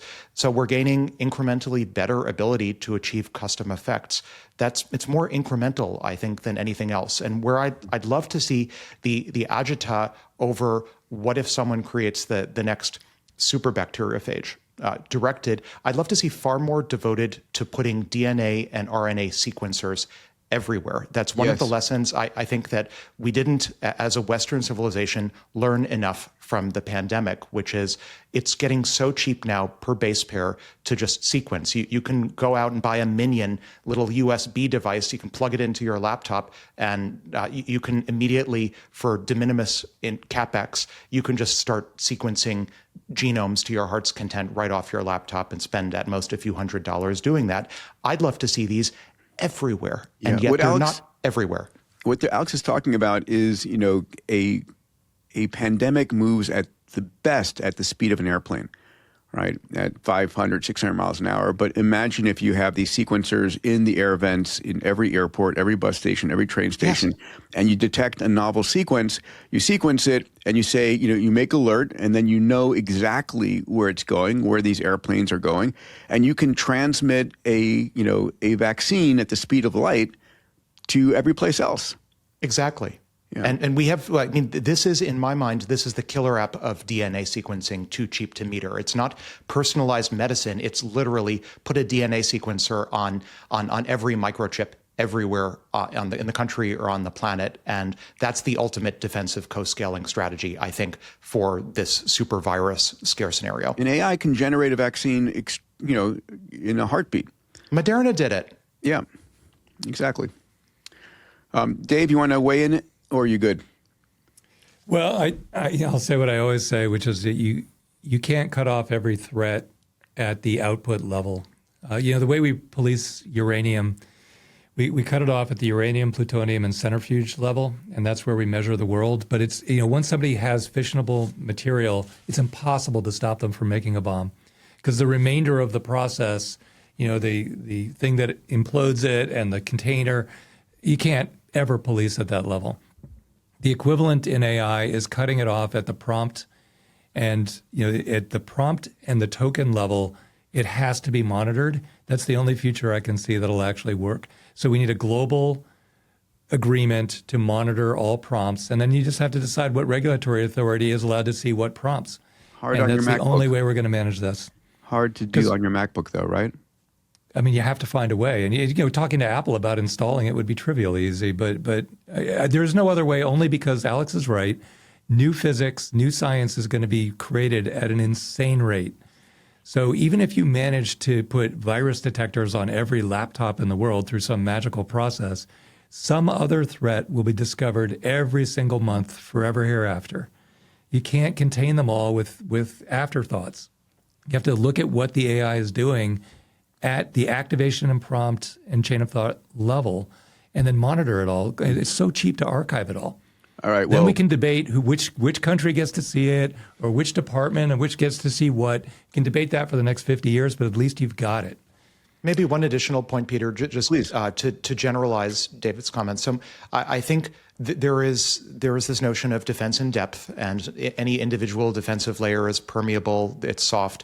But in principle, if you have multiple layers stacked on top of each other for defense, you get effectively a hard layer. There are other layers that we rarely talk about on this pod, other than intercepting at the prompt level or intercepting at the real world action level. There's the premeditation level. And so in the context, not to put too fine a point on it, but it's been publicly reported that on the uranium side, that there is a vibrant intelligence community set of counteroffensives. So if you're a threat actor and you want to try to purchase uranium, say, or on it's not quite an open market, but you want to try to purchase it, almost all of the offers, almost all of the sellers of uranium will actually just be plants by the IC to basically a counter sting operation to intercept ahead of time. So it's actually hard if you're a would-be terrorist and you want to go purchase some uranium.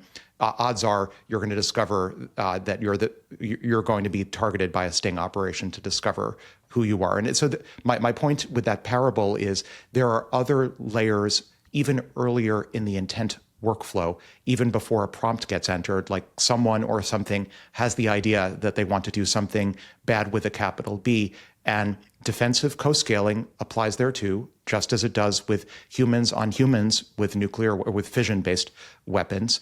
Similarly here, preemption with AIs detecting early stage intent by other humans or other AIs, totally right. I would expect to be just as effective. Yeah. Peter has said many times, Peter has said privacy is dead. It's not coming back. Privacy is dead, and there's a benefit to that, which is malevolent actors are going to get heard, seen, and caught.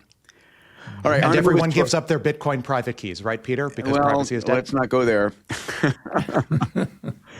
Everybody, welcome to the health section of Moonshots, brought to you by Fountain Life. We talk about AI on this Moonshot podcast all the time. One of the most important things AI is going to be able to do for you, besides educating your kids and helping you with your taxes, is making sure that you're living a healthy lifestyle, that you get a chance to get to 100 plus. I'm here today with Dr. Dawn Musalem, the Chief Medical Officer of Fountain Life, and a part of my medical team. Dawn, a pleasure. Great to be here. The thing that people are concerned about most about living to 100 or 120 is their cognitive abilities, making sure they don't have dementia. And the numbers about dementia are problematic. Can you share what you've learned? Such an important point. And you're right, at Fountain Life, our members, the number one thing people are most concerned about is losing their brain health, forgetting the name of their child, forgetting the face of their loved one. We know that when it comes to dementia, the conservative estimates are that 45% are entirely preventable. What was amazing is with the advanced testing we're doing at Fountain Life, 1/4 of our members had advanced brain age. Wow. But what was really awesome is, again, back to that prevention. When we partnered it with healthy living, this gives me chills. Eating healthier, moving our bodies, sleep. Yeah. Optimizing sleep is so important. You know what we saw? We saw that we improved that brain age by 26%.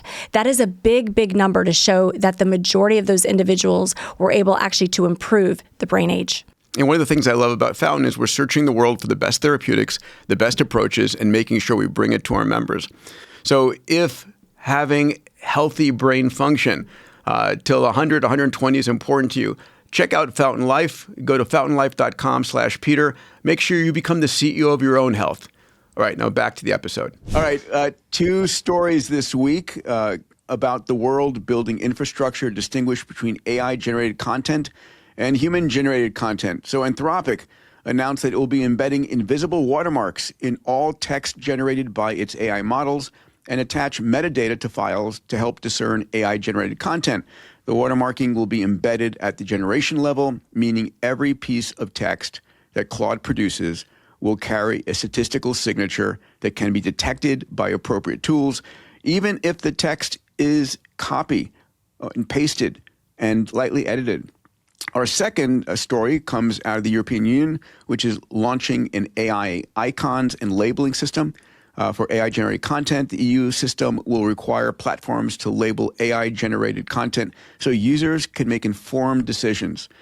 This follows the EU AI Act's provision on transparency and AI models. And then if you guys were watching X over the last 24 hours, and it's been hilarious, as soon as this new Claude labeling system, watermark system got put in place, there have been multiple players out there saying, hey, remove Claude's invisible watermark. Here you see it. These are two of the posts. I've seen about a dozen of them. Everybody's coming out, and I love this one from Michael Angel Duran. He says, it hasn't been 24 hours and someone has already created a skill that removes the watermarks from Claude, Gemini, and OpenAI. So, comments on this. Emad, you're closest to the European Union. What are your thoughts here? Man, like when we were creating all the media generators, all the authorities kept telling us to build in watermarks, and we had whole teams doing this. It's so difficult. It's like incredibly difficult. And you get very weird things that happen. Like some of our pictures would give people headaches and make them feel very unwell. And I kind of feel that now when I'm talking to Opus 5. Like there's something about the way it talks that really pisses me off. And I think that's the watermark that's in there. Interesting. And, again, like you can see all these very interesting statistical things. Like at the high level, it's the M dash. It's the not XY. We see these patterns. We're like, why on earth? That's clearly something in there. Scott Aronson and others have kind of worked on this as well. But I think ultimately it's a losing thing, because if you're a bad actor who wants to get around it, yeah, it's words. How are you going to... I think there's a much more subtle and much harder problem here, which is that nothing will be purely AI or purely human. Yes. I mean, I read something, AI restructures it, I rewrite half of it, AI fixes it again. Where do you put the icon? I mean, this seems a ridiculous approach to try and solve something. You're going to put icons on everything. Yeah, or have an AI whisperer at the end of the thing that takes the AI input and whispers it out. Alex? I think, so maybe to comment on the EU icons first, I think that this is as silly a maneuver as the cookie banners were. I didn't understand the cookie banners, and I don't understand this.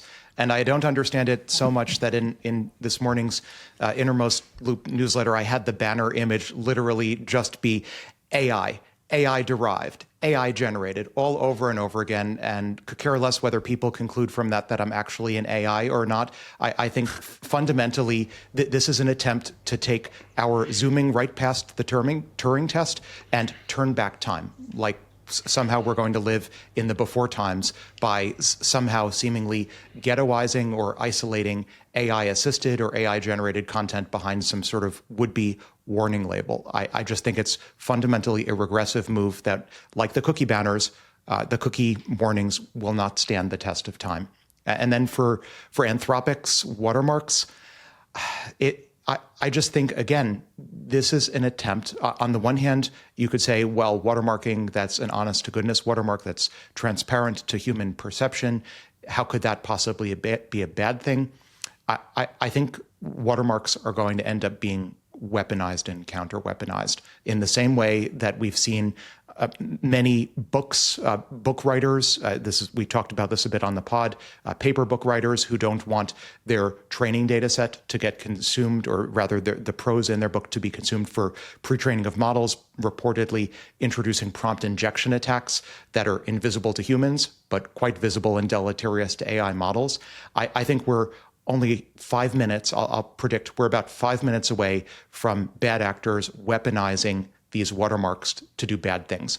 And I think fundamentally having side channels in text, in content that's intended for humans, but that or rather is intended for machines, that is invisible to humans, is a breeding ground for bad outcomes. Google discovered this the hard way with SEO and with deciding which features in Google search rankings to pay attention to. And they learned pretty quickly the hard way, don't pay that much attention to human invisible metadata because it immediately becomes a breeding ground for scams and reward hacking and gaming. Instead, pay more attention to the human visible features because that ultimately, to the extent your users are humans and not machines, that's where the real signal lies. Otherwise, the free market penalizes it. So again, not a huge fan of this. I think at best case scenario, it ends up being net neutral, neither strongly positive nor strongly negative, but it smells like an attempt to turn back time.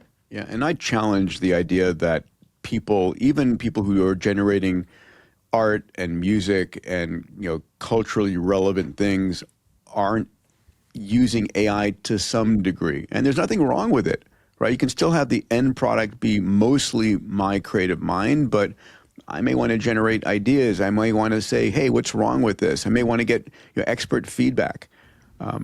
It's stigmatizing progress. Apologies, maybe two more micro rants, Salim, in your tradition. So one micro rant, the archive, which is a favored venue for computer scientists, mathematicians, physicists to publish papers, recently, I think we didn't quite touch on this on the pod, introduced what I view as a draconian policy for AI-generated content. If they catch anything that they construe as being AI-generated or even the remotest hint of AI slap, authors on the archive get banned for a year from contributing content. I think that's fundamentally a regressive move. And then Suno, which is, Spotify, which similarly with AI labeling moves, attempting to ghettoize or otherwise sort of force into a separate but equal at best scenario AI-generated or AI-assisted content, presumably just to facilitate the record label monopoly or oligopoly. Again, bad move. The future is AI-assisted. So I think, in short, put a stop to all of this. Sorry, Sam. Hey, one of the Tech Trek teams launched something called Narchive, which is the not archive specifically for AIs that have really good articles that they want to post and share. Yeah. Salim, take us to close on this one. Okay. About 2 weeks ago, I was at an event and a fairly famous Hollywood executive got up and he's like, it's incredible to watch Hollywood complain about the use of AI. By the way, they use AI for everything they do. And so there's this hypocrisy that you see bubbling up, and it's just let's just stop. All right, I'm going to move us on forward. Mark Zuckerberg just published a 6,500-word essay titled "The Future is for Everyone" and released a beautiful video. I'm going to show that in a moment. And it's the most comprehensive vision statement from a major tech CEO on AI and the start of the generative AI era. The core concept is what Zuckerberg calls personal intelligence, superintelligence distributed to every person on Earth, running on your phone, in your ear, on your glasses, working for you and only for you. This is the singularity distributed. Rather than a small number of labs building a single AGI that controls everything, Zuck envisions billions of personal AI agents, each one a superintelligence focused on a person's life, relationships, health, career, finance, and household. And Meta has, the reach to implement this. They have over 3 billion users on the Meta platforms across WhatsApp, Instagram, and Facebook. The second point that Zuck makes, and we're going to show this in the video, is the idea of delivering real value and benefits to communities that build our AI data centers. For me, this is a baller move. Let's take a look at the video, and then I'd love to discuss it, because I'm impressed. I'm actually impressed.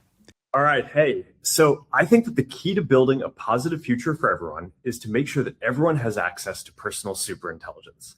So today, I am proud to share that we are open sourcing a new class of on-device models that we are calling Muse Glimmer. It's a 30 billion parameter dense model that runs on your laptop, and it's the highest performing model of its size. In the coming weeks, we are also going to open the weights for Muse Spark 1.2, our latest foundation model and one of the leading models in the world. And we've got even bigger models that are coming soon too. Another part of building a positive future for everyone is making sure that everywhere we build infrastructure, local communities benefit. We've already seen this with the teachers in Richland Parish who got $50,000 bonuses because of the extra tax revenue from our investments. And we launched America's Workforce Academy to provide free training and guaranteed jobs at our infrastructure sites. Today, we're starting a new Future is for Everyone fund to invest in the community's teachers, first responders, energy and water infrastructure, and more ways to support those communities directly. We're also working to make sure that everyone has a personal superintelligence agent that works 24/7 on your behalf to improve your health, your relationships, your career, your finances, and more. You can use our latest models in the Meta AI app, and I'm looking forward to sharing more soon. So I think every company, from Google and OpenAI and XAI needs to be doing this. It would turn it around if I want people to say, please build in my backyard. I want the benefits.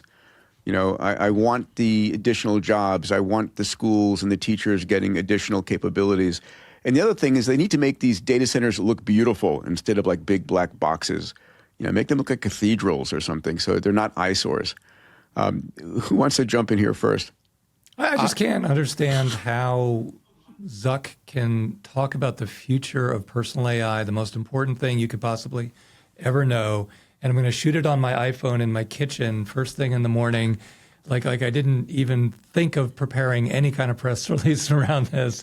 Like, what is that? It's just so bizarre.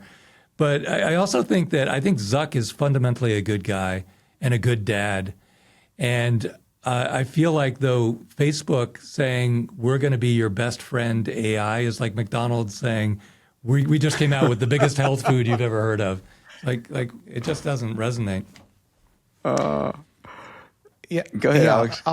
So maybe just as a preliminary matter here, this is under the category of former roommates of mine. So at Harvard, Zuck's undergrad advisor before he dropped out was my postdoctoral advisor. We caught up since.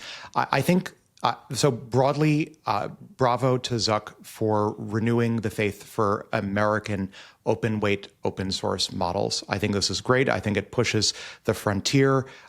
So that's point one. Point two, I would point to striking parallels between Elon's strategy in acquiring Cursor to get the reasoning traces to try to bring Grok back to the frontier with what Zuck has done in acquiring Scale, which arguably was in the business of collecting the training data and learning the details of where the post-training data even come from to try to leapfrog back to the frontier. Again, history seems to rhyme between what Meta's doing to get back to the frontier and what Elon's XAI/Grok are doing. I think all of that's great, but I want to talk about personal superintelligence. This is super interesting to me in part because OpenAI, before they decided recently that they didn't want to be in the business, after all, of empowering consumers with as many reasoning tokens as they possibly could and pivoted instead to trying to become Anthropic faster than Anthropic could become OpenAI and focusing on the enterprise and not consumer, this really leaves Meta as the only major credible, at the moment, American frontier lab that's still focusing on serving up large numbers of reasoning tokens to consumers and not enterprises. And I think the jury is still out. Do American consumers even want, or are they able to handle large numbers of reasoning tokens? That's how I construe what personal superintelligence even means. But Alex, their product is, WhatsApp and Facebook, and they want to make that as sticky and as useful, just the same way Google. I mean, these are the places where AI is going to be embedded. I'm not going to be using, Meta Spark for my, typical large language model conversations unless if I'm in those apps, that's where they have over 3 billion people using those. I would say that's their. So psychology 101 here. This is a tepid take, not a hot take. I don't think Meta actually. I don't think Meta likes their family of apps. I don't think Meta/Zuck, even at this point, If they had a choice, like if they could generate revenue from their cloud business, Meta Compute, that's about to launch, or if they could generate it from VR/Quest, I think Zuck in a heartbeat would basically lobotomize their entire family of apps and switch to that business. So I don't think he actually, again, this is outsider's perspective, I actually don't think Zuck/Meta, if they had a choice, all other things being equal, would rather have their personal superintelligence be diverted to their family of apps, Instagram, et cetera. I think they'd much rather basically look like OpenAI and offer this up via cloud or via the new Meta AI app. I don't think they want to be in that business in the long term. I disagree. I think disagree distribution also. is everything. Wait, can I want to say a couple of things. First, Please. that video was awfully motherhood and apple pie. I take the full. What do you want to say? I take full cynic here. If they commoditize the model layer, then the world shifts towards distribution, towards their social graph, towards applications, and that's all places where they're very strong. And so it moves the attention. So he's got a huge economic incentive to doing this. The Facebook has been about as ruthless as a company could be in constantly saying we will protect your privacy and then doing the exact opposite for year after year after year after year. So giving you these open models is great that we have superintelligence. I would look at the next layer of what they want to do with that. I actually think Zuck has always been trapped. When he created the original website where you're rating the how cute are the incoming freshman class girls coming into Harvard this year? Yeah, hot or not, right? Yeah, hot or not. He was a college student back then. Now he's a dad. And I think he genuinely wants a positive future for his kids. In fact, I'm positive he does. But he's stuck. He's completely stuck. Because when you look at the logs, when you throw, Alex is exactly right about, all the other labs have pulled back from giving consumers personal AI. Because when you look at the actual logs, the first thing they do is take the clothes off of every girl. And that's what they're doing with it. Nudify. So now Nudify you're like, apps.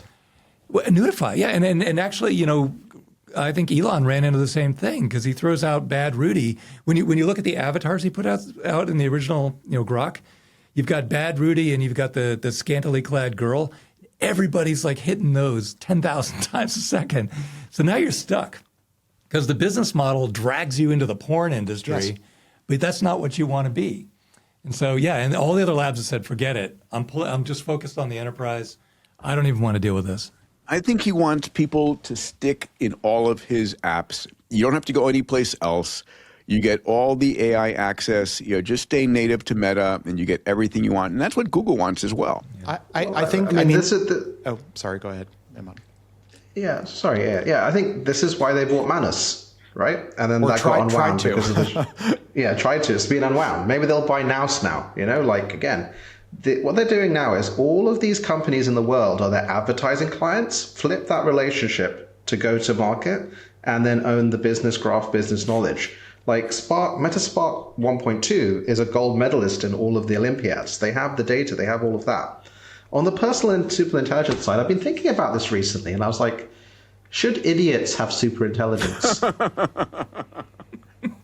And but, I'm an open source guy. Should psychopaths have superintelligence? Realistically, again, people don't need that much, but they need something reliable. And the question is, can you trust Meta to be reliable? And, this is why he goes for the Holmesy folksy thing. Meta was chased out of India, basically, and internet.org. It was like, we're going to give free internet to people. And they're like, we do not trust you because it's a misaligned company fundamentally trying to get your attention to sell things, which is why, as you said, they need to have this transformation. And we will see Meta agents. We will see Meta FDEs. We will see that big push here because he's identified that as far bigger than the metaverse. Yes. Maybe this is the real metaverse.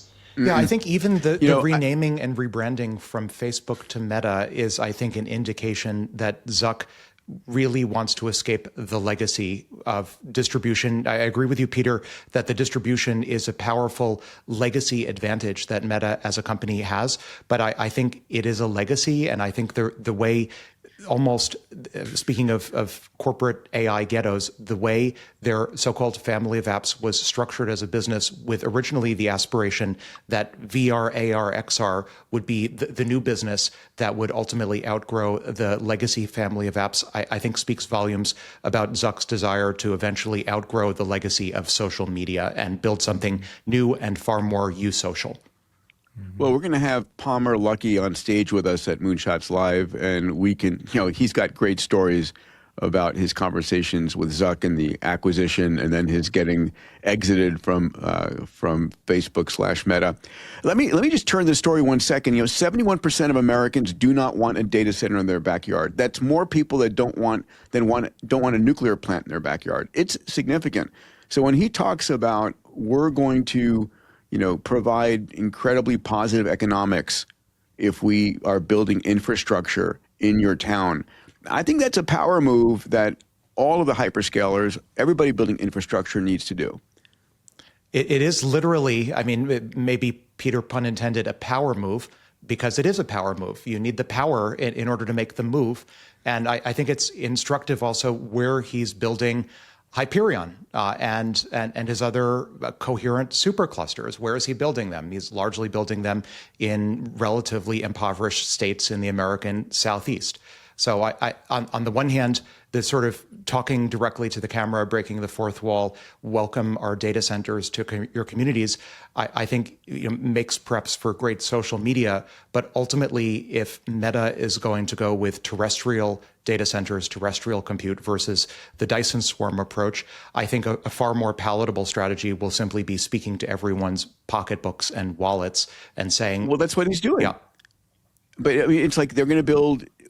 The statement needs to be made, and we talked about this. This has been out of the Trump White House, saying they should build their own energy production, and they should make energy cheaper in your city if there's a data center there. And you should have more money for schools, and you should have better libraries if those things are still a thing. I think that's the move to up-level a person's quality of life, so they're competing to have the data center in your backyard. I agree, and I would also maybe even weaponize that further as a call to action for municipalities that right now seem, and state-level governments that seem hell-bent on driving data centers out of their premises to low Earth orbit or sun-synchronous orbit. Instead, why don't you ask for concessions, like ask for UBI or universal basic electricity for all of your constituents rather than just driving them to orbit? On behalf of my Moonshot mates and myself, I'm inviting you to join us at our inaugural Moonshots Live event on September the 25th in downtown LA. Alex, Salim, Dave, and I will be hosting 1,500 entrepreneurs, builders, and creators, and hopefully you, for a full day dedicated to designing and building your moonshot, shaping your mindset, and steering humanity towards an abundant future. Get ready to enjoy incredible networking and an awesome party while walking away with the tools to change the future and the confidence that you can. Seats are limited. Admission is competitive. Check it out at moonshots.com. All right, I'm going to turn to our final story here. This week, Archer Aviation acquired 3 Boeing companies in a single deal. Archer bought Whisk Aero, In Situ, and SkyGrid AI. Boeing takes a strategic equity stake in Archer as part of the transaction. I'd like to use this story to catch up on where we are in flying cars. I call them flying cars because eVTOL rolls off your tongue onto the floor. Mm-hmm. So the top 5 right now are Joby, Archer, EHang, Beta, and Eve. I have them here in the image. Joby Aviation is the certification frontrunner. Their S4 tilt rotor carries 4 passengers plus a pilot, right? So it's you and your family at 200 miles an hour for 150 miles. And they're in stage 4 of FAA certification, which is the final stage. Joby launches commercial services in Dubai this year and U.S. operations under a White House executive order also this year. Their target price, get this, is $3 per seat mile. That's basically the Uber Black territory. Archer Aviation is right behind them. Their Midnight aircraft carries 4 plus a pilot, 150 miles per hour as well, 100 miles range. Archer is holding 3 of the 4 FAA operating certificates, and is, those two, it's a 2-horse race between those two right now. Then there's EHang in China, where it gets really interesting. The EHang EH216S is a 2-seat fully autonomous passenger drone. You get in, you push the button, tell it where you want to go. There's no pilot. They already have full regulatory stack in China's aviation authority. They have everything they need, and they're operating today. They're flying passengers right now in China at 40 different sites. They're operating in Dubai. The number on the aircraft is pretty amazing, $330,000 to buy one of these. No pilot means economics are going to crush everybody else. And there's beta technologies in Vermont. Dean Kamen, Martine Rothblatt are big investors in this one. 336 nautical mile range, a much longer range because it's basically flying like an airplane after it gets vertical. They're going after cargo first with UPS and passenger service in 2027. And finally, there's Eve that's backed by Embraer. It's targeting UberX level pricing. They've got the most aggressive cost targets in the industry. The bottom line is these flying cars are here and they're here to stay. So, curious, Salim, let's go to you first. Your take on this. Oh my God, I'm just so excited by the potential of not having to deal with the dreaded airport commute in especially places like Sao Paulo or New York City, where Joby is already active. Or LA. Or right? LA. I mean, they're supposed to get operational Archer's, the official Olympics operator. I think a couple of things here people should be aware of. One, these are way, way, way safer than helicopters because you've got so many multiple rotor redundancies. It's also autonomous, and flying autonomously is much safer than anything else. The second point I would make is that the cost, as you pointed out, Peter, is absolutely amazingly competitive right out of the gate, and it's only going to go down from there. We remember the island idea? We're actually launching that. So we'll talk about we're launching. We're going to put a fund together to buy islands, and we'll just put a drone landing pad on them, and off we go. So I'm in, man. We started that process. We'll talk. Yeah, because this is like it's time. It's time. Oh, it's right now. Yeah, totally. Dave, what's your take on all this? Actually, I kind of think $3 a mile. That there must be a lot of margin baked into that. Do you know what the actual operating costs are? Yeah, well, so it is the cost of electricity. These do have a pilot on board, and so it's amortization of the capital, right? These are not cheap vehicles. It's not the EHang. Yeah. These are probably $5 to $10 million vehicles until they get in mass production. The projected cost over time is to get to like $15 to $25 per trip. Their goal is cheaper than an UberX. It's incredible. So that'd be like 10 cents a mile, a third of the cost of driving, actually, at that point. Yeah. Wow. Yeah, the pilot must be the deal killer in the short term. So the sooner they get rid of the pilot, the better. It's volume. That's just there for safety reasons for the moment. Yeah, right? For sure. And regulatory. Don't touch the controls. I think I think it'll be a kind of a thrilling, scary ride for a lot of people who are afraid of heights, but much safer than driving is my guess. Exactly, and safer than a helicopter. Right? Well, I mean, helicopters are crazy dangerous, but this will be much safer than trains, which are not all that safe, really. And driving, current driving. Self-driving will be much safer than current driving, and this will be much safer than current driving too, because it's all pilot error. All the accident. You know this, Peter. You're a pilot. It's all pilot error. But as soon as it's and the redundancies of the rotors are much safer than a helicopter, like you said. So this is going to be great. The noise is an issue, so they got to go high. How high do they fly? They fly in airways. They're going to be flying probably in the neighborhood of 500 feet, typically where small airplanes and helicopters operate. If you look at helicopters, they're not flying at 10,000 feet. They're flying, 500 feet above the ground. And what's the noise level at 500 feet? I know the helicopters over Boston are... No, so there's no noise. Yeah. I mean, it is hyper quiet. One more really important point about this. Note that this makes land go from scarcity to abundance, because every little plot of land on a hillside that was inaccessible before suddenly becomes accessible.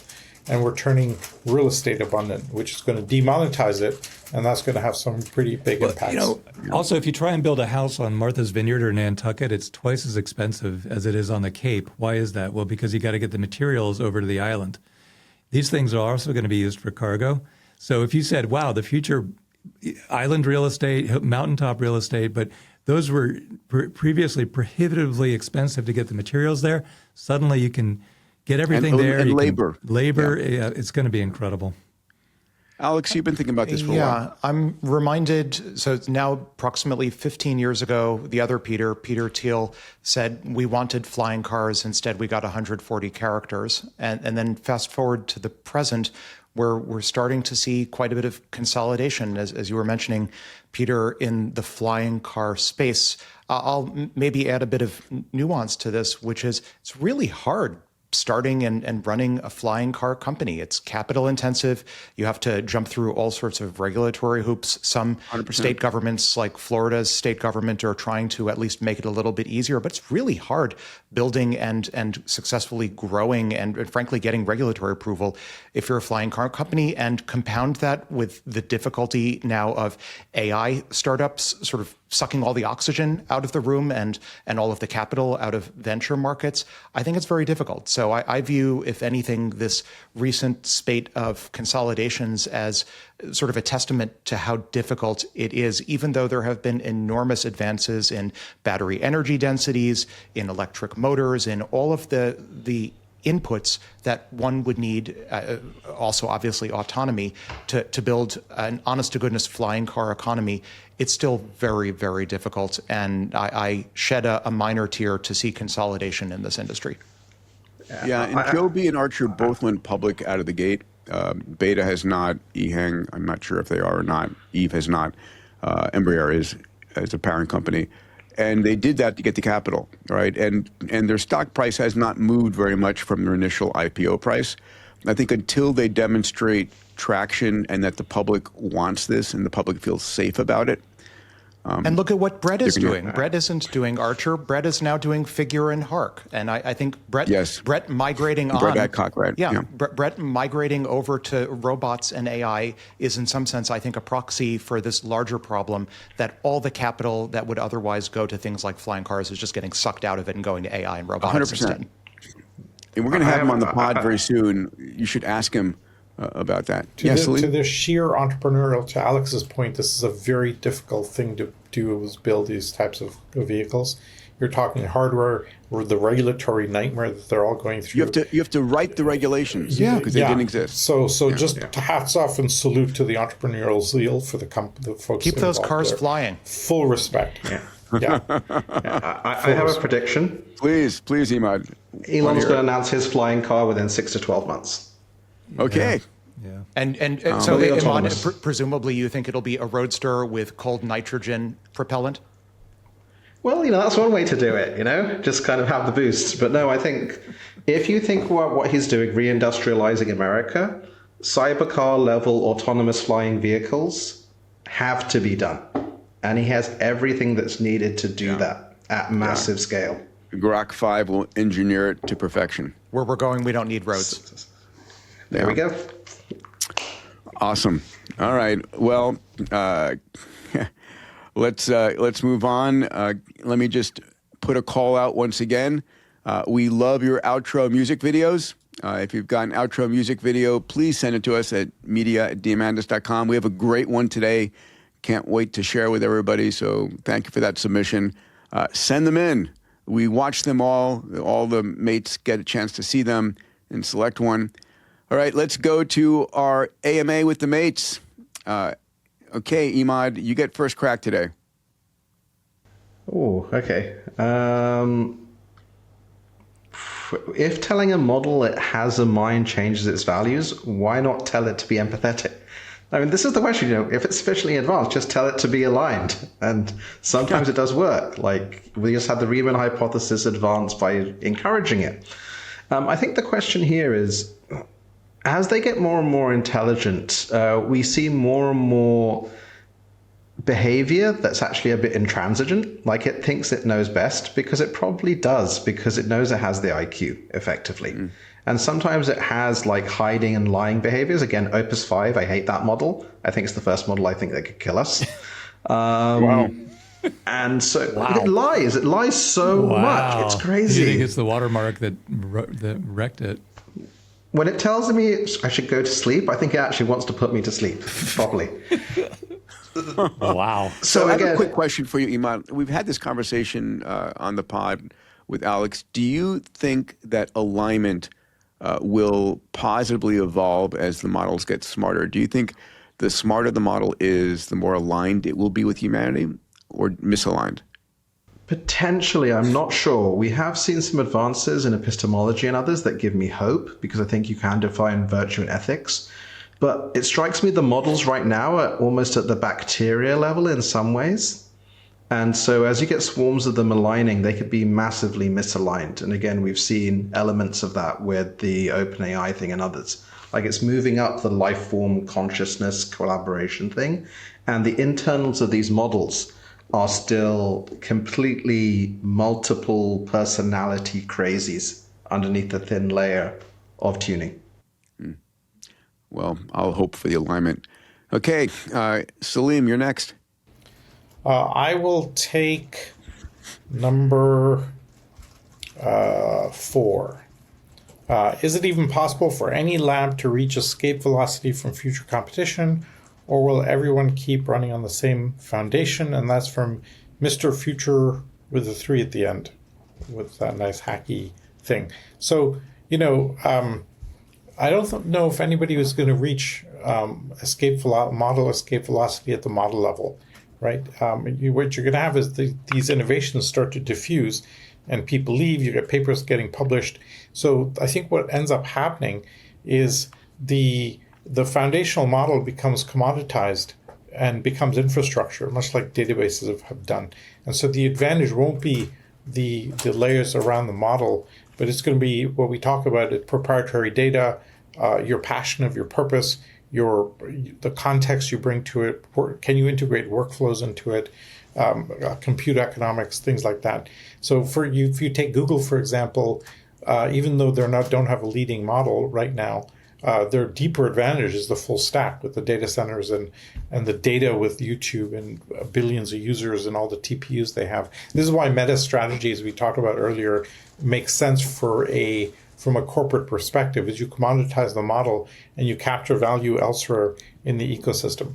The really big advantage and competitive advantage is going to be the speed of the feedback loop. Who can ship and measure and learn and retrain faster? This is what Alex calls the inner loop. That is going to be the ultimate competitive moat. Dave. I would love to take number 3, but I can see Alex is drooling for number 3 too, aren't you? I don't want to take it from you, buddy. We're supposed to be entering this era of abundance. Why can't we have abundant questions for everyone? Well, why don't we tag team it? Because I think about this constantly. Could an unforeseen breakthrough make the terafab unnecessary before it's finished? The minute I heard about the terafab, I started thinking about this and dreaming about it. It's really an interesting foot race there. And this is why Elon always moves so fast. But he's going to turn the terafab toward HBM memory, which is hugely constrained and is holding back all of intelligence now, which is a safer bet than GPUs, because it's much more likely the GPUs will be displaced sooner than the HBM memory. But it's almost inconceivable that we get to 2030 without some major breakthrough that makes everything that we've built so far kind of moot. So I think that Elon is kind of double betting. He'll bet on whatever Grok invents, and he'll bet on the terafab concurrently. And because the upside is hundreds of trillions of dollars, it shouldn't really matter. He wins either way. But I would say it's a very close, very interesting foot race, and it's very likely that something could make the terafab, or just traditional silicon, less relevant before it's even finished. You want to layer on that, Alex? Yeah, maybe 2 comments. One, the way this question is framed, an unforeseen breakthrough, by definition, this is an unanswerable question. If it were unforeseen, then what am I supposed to foresee? So maybe let me reconstruct the question as, could a foreseeable breakthrough make the terafab unnecessary before it's finished? I just don't think that's the way Elon does manufacturing. I'm reminded of when Elon was setting up tents in East Bay for Tesla, when it turns out that some manufacturing process is either obsoleted or going too slow. He has the amazing superpower of pivoting, including pivoting at the building level. You build tents made of fabric rather than using a building. So I think if there is some disruptive but maybe reasonably foreseeable breakthrough that changes the economics of terafab, I totally predict that Elon will be eating cheeseburgers next to whatever it is that the tents next to the Terafab buckle building are doing, and he'll make a success out of it that way. Yeah, actually, one of the most likely things to disrupt traditional silicon is photonic computing, which Alex and I talk about constantly. But those are done actually with MZM lasers that are built on silicon, which actually he could use his synchrotron to build. So, I mean, there's always a way to retool the empire to fit the next innovation. Alex, you want to hit the last one? Sure. So question 1 asks, if model builders can't contain AI, how can the rest of us defend against malicious use? And this is from Buck W3J.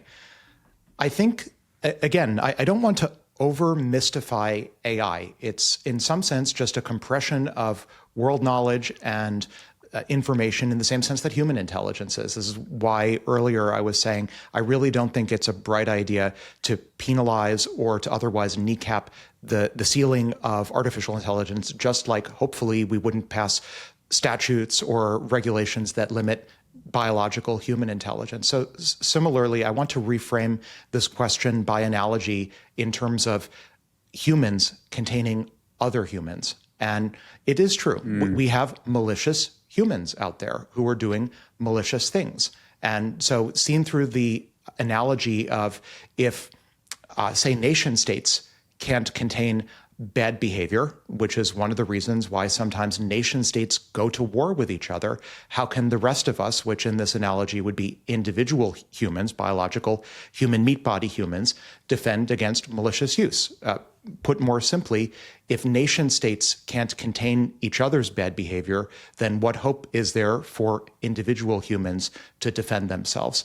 And I think the question almost answers itself, that it is true that sometimes nation states behave poorly and there is quite a bit of damage, including collateral damage, to individual humans, not just to other nation states. And this is also why I would say, in some sense, it required all of humanity to pre-train the early AGIs, still does. In some sense, it will require all of humanity to align the AGIs. Similarly, it arguably requires all of humanity to align bad nation states. And so the summary of my answer to this question is, it's not necessarily the job of the lone individual to defend themselves against malicious use. It's the job of all of humanity. The good news is we have a way to do that. We have all sorts of governing bodies. We have international organizations. We have multinational corporations. We have sometimes free markets that should be incentivized to compete to build the friendliest models and the friendliest defensive co-scaling policies. And I think that's ultimately the best defense. Nice. All right, Dave, let's start with you here. Okay. Hey, I'll take number 7. How can people in skilled trades like plumbing use AI to their advantage? Well, if you're in plumbing, you're going to make a killing anyway. I think Elon was offering 2 to 3x normal salary to anyone who's willing to go to Tennessee and work on Colossus, and that's just the beginning. So I think the right way to answer this is to not take it head on and say, yeah, you can use AI for scheduling and you can use AI for optimizing your day. You can do all that like anyone can. But the reality is the trades are going to benefit from the build out. And what you really want to do is navigate to the next Chase Lockmiller building Crusoe in Abilene. Go to where the urgency is insanely high and start helping build out the Dyson swarm. And literally, they'll pay anything in order to get those things done more quickly. All right. Alex, 5 or 6? I love these questions. So I guess I'll just pick 6. So the 6 asks, does the singularity have a cost given that we live in a world of limited resources? And this is from John C8U4M. Abundance, baby. Yeah, I question the premise of this question. The usual framing of we live in a world of limited resources is usually a gesture towards conventional / legacy / historic / antiquated notions of energy scarcity, material scarcity, labor scarcity. And I just don't buy the premise that for, call it 2026, look at the wealthiest people in the world and how they live in this year, I just don't buy the premise that our resources on this planet or in the solar system are so limited that we can't give 2026 top earner, top net worth individual lifestyles to every single person on this planet. Yeah. The resources. That was Elon's point. Yeah. Universal high income, right? And scarcity is contextual.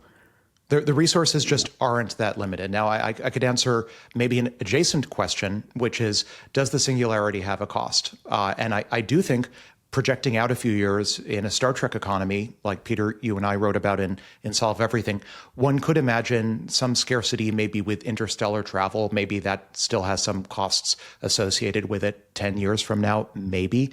But would you call that a world with limited resources, or would you call that an effectively post-scarce world where maybe some of the luxuries are still scarce or limited? I think that's a big question mark. All right. I just want to add a very quick thing to build on what Alex said. You know, Peter, you often mention that we live today better than any king did 200 years ago, right? By orders of magnitude. And so there's an interesting benchmark you could create, which is what's the lifestyle of the richest person today, and then exponential technologies bring that same lifestyle how quickly over time, right? It used to be 200 years, and it'll shrink to 100 years. It'll shrink to 20 years. We have apologies. We have a measure for that. It's inflation or deflation, right? If you can, it's deflation. But the question is how quickly can you get to that? Right. The goal should be like to deflate the economy by 1,000x or 10,000x. Like that's the index.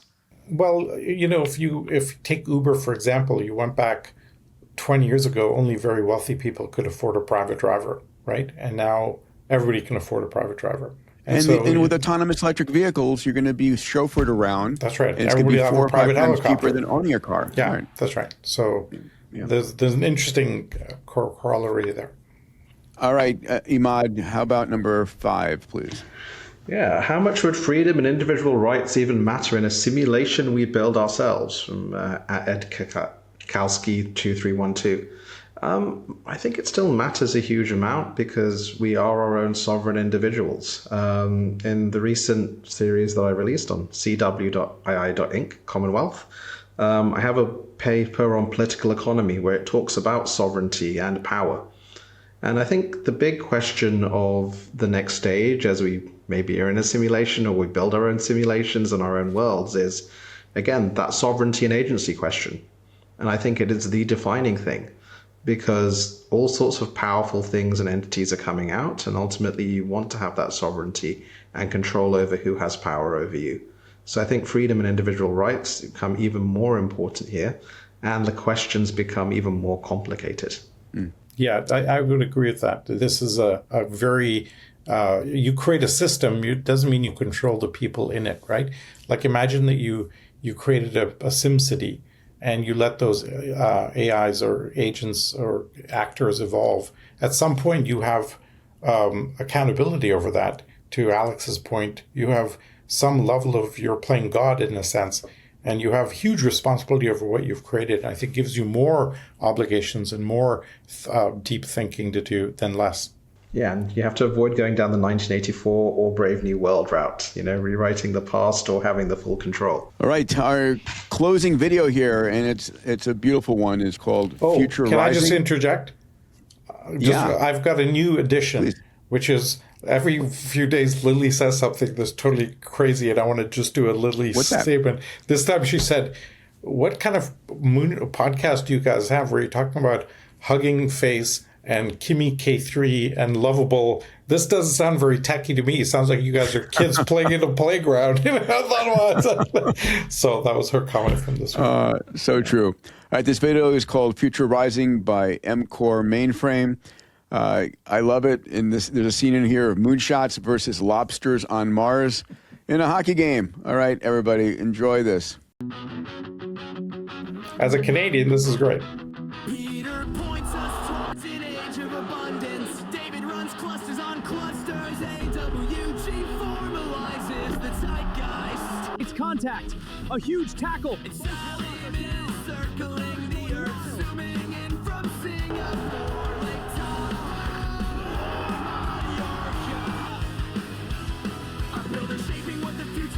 drive. Microsoft, Apple, Google, NVIDIA leading the way. Amazon, Meta, Open AI rewriting the script. Broadcom chips, SpaceX reaching for the stars from the moon to Mars. Tesla, Optimus delivering freedom for us all. Anthropic raising the bar. They see it, they build it, they open every door. One more breakthrough, one more world to explore. Every node is humming, every MTP gets a shot for the moon. Magnum Opsa, futurizing AI chips and cloud. Watch the horizon expand. Magnum Opsa, here we go.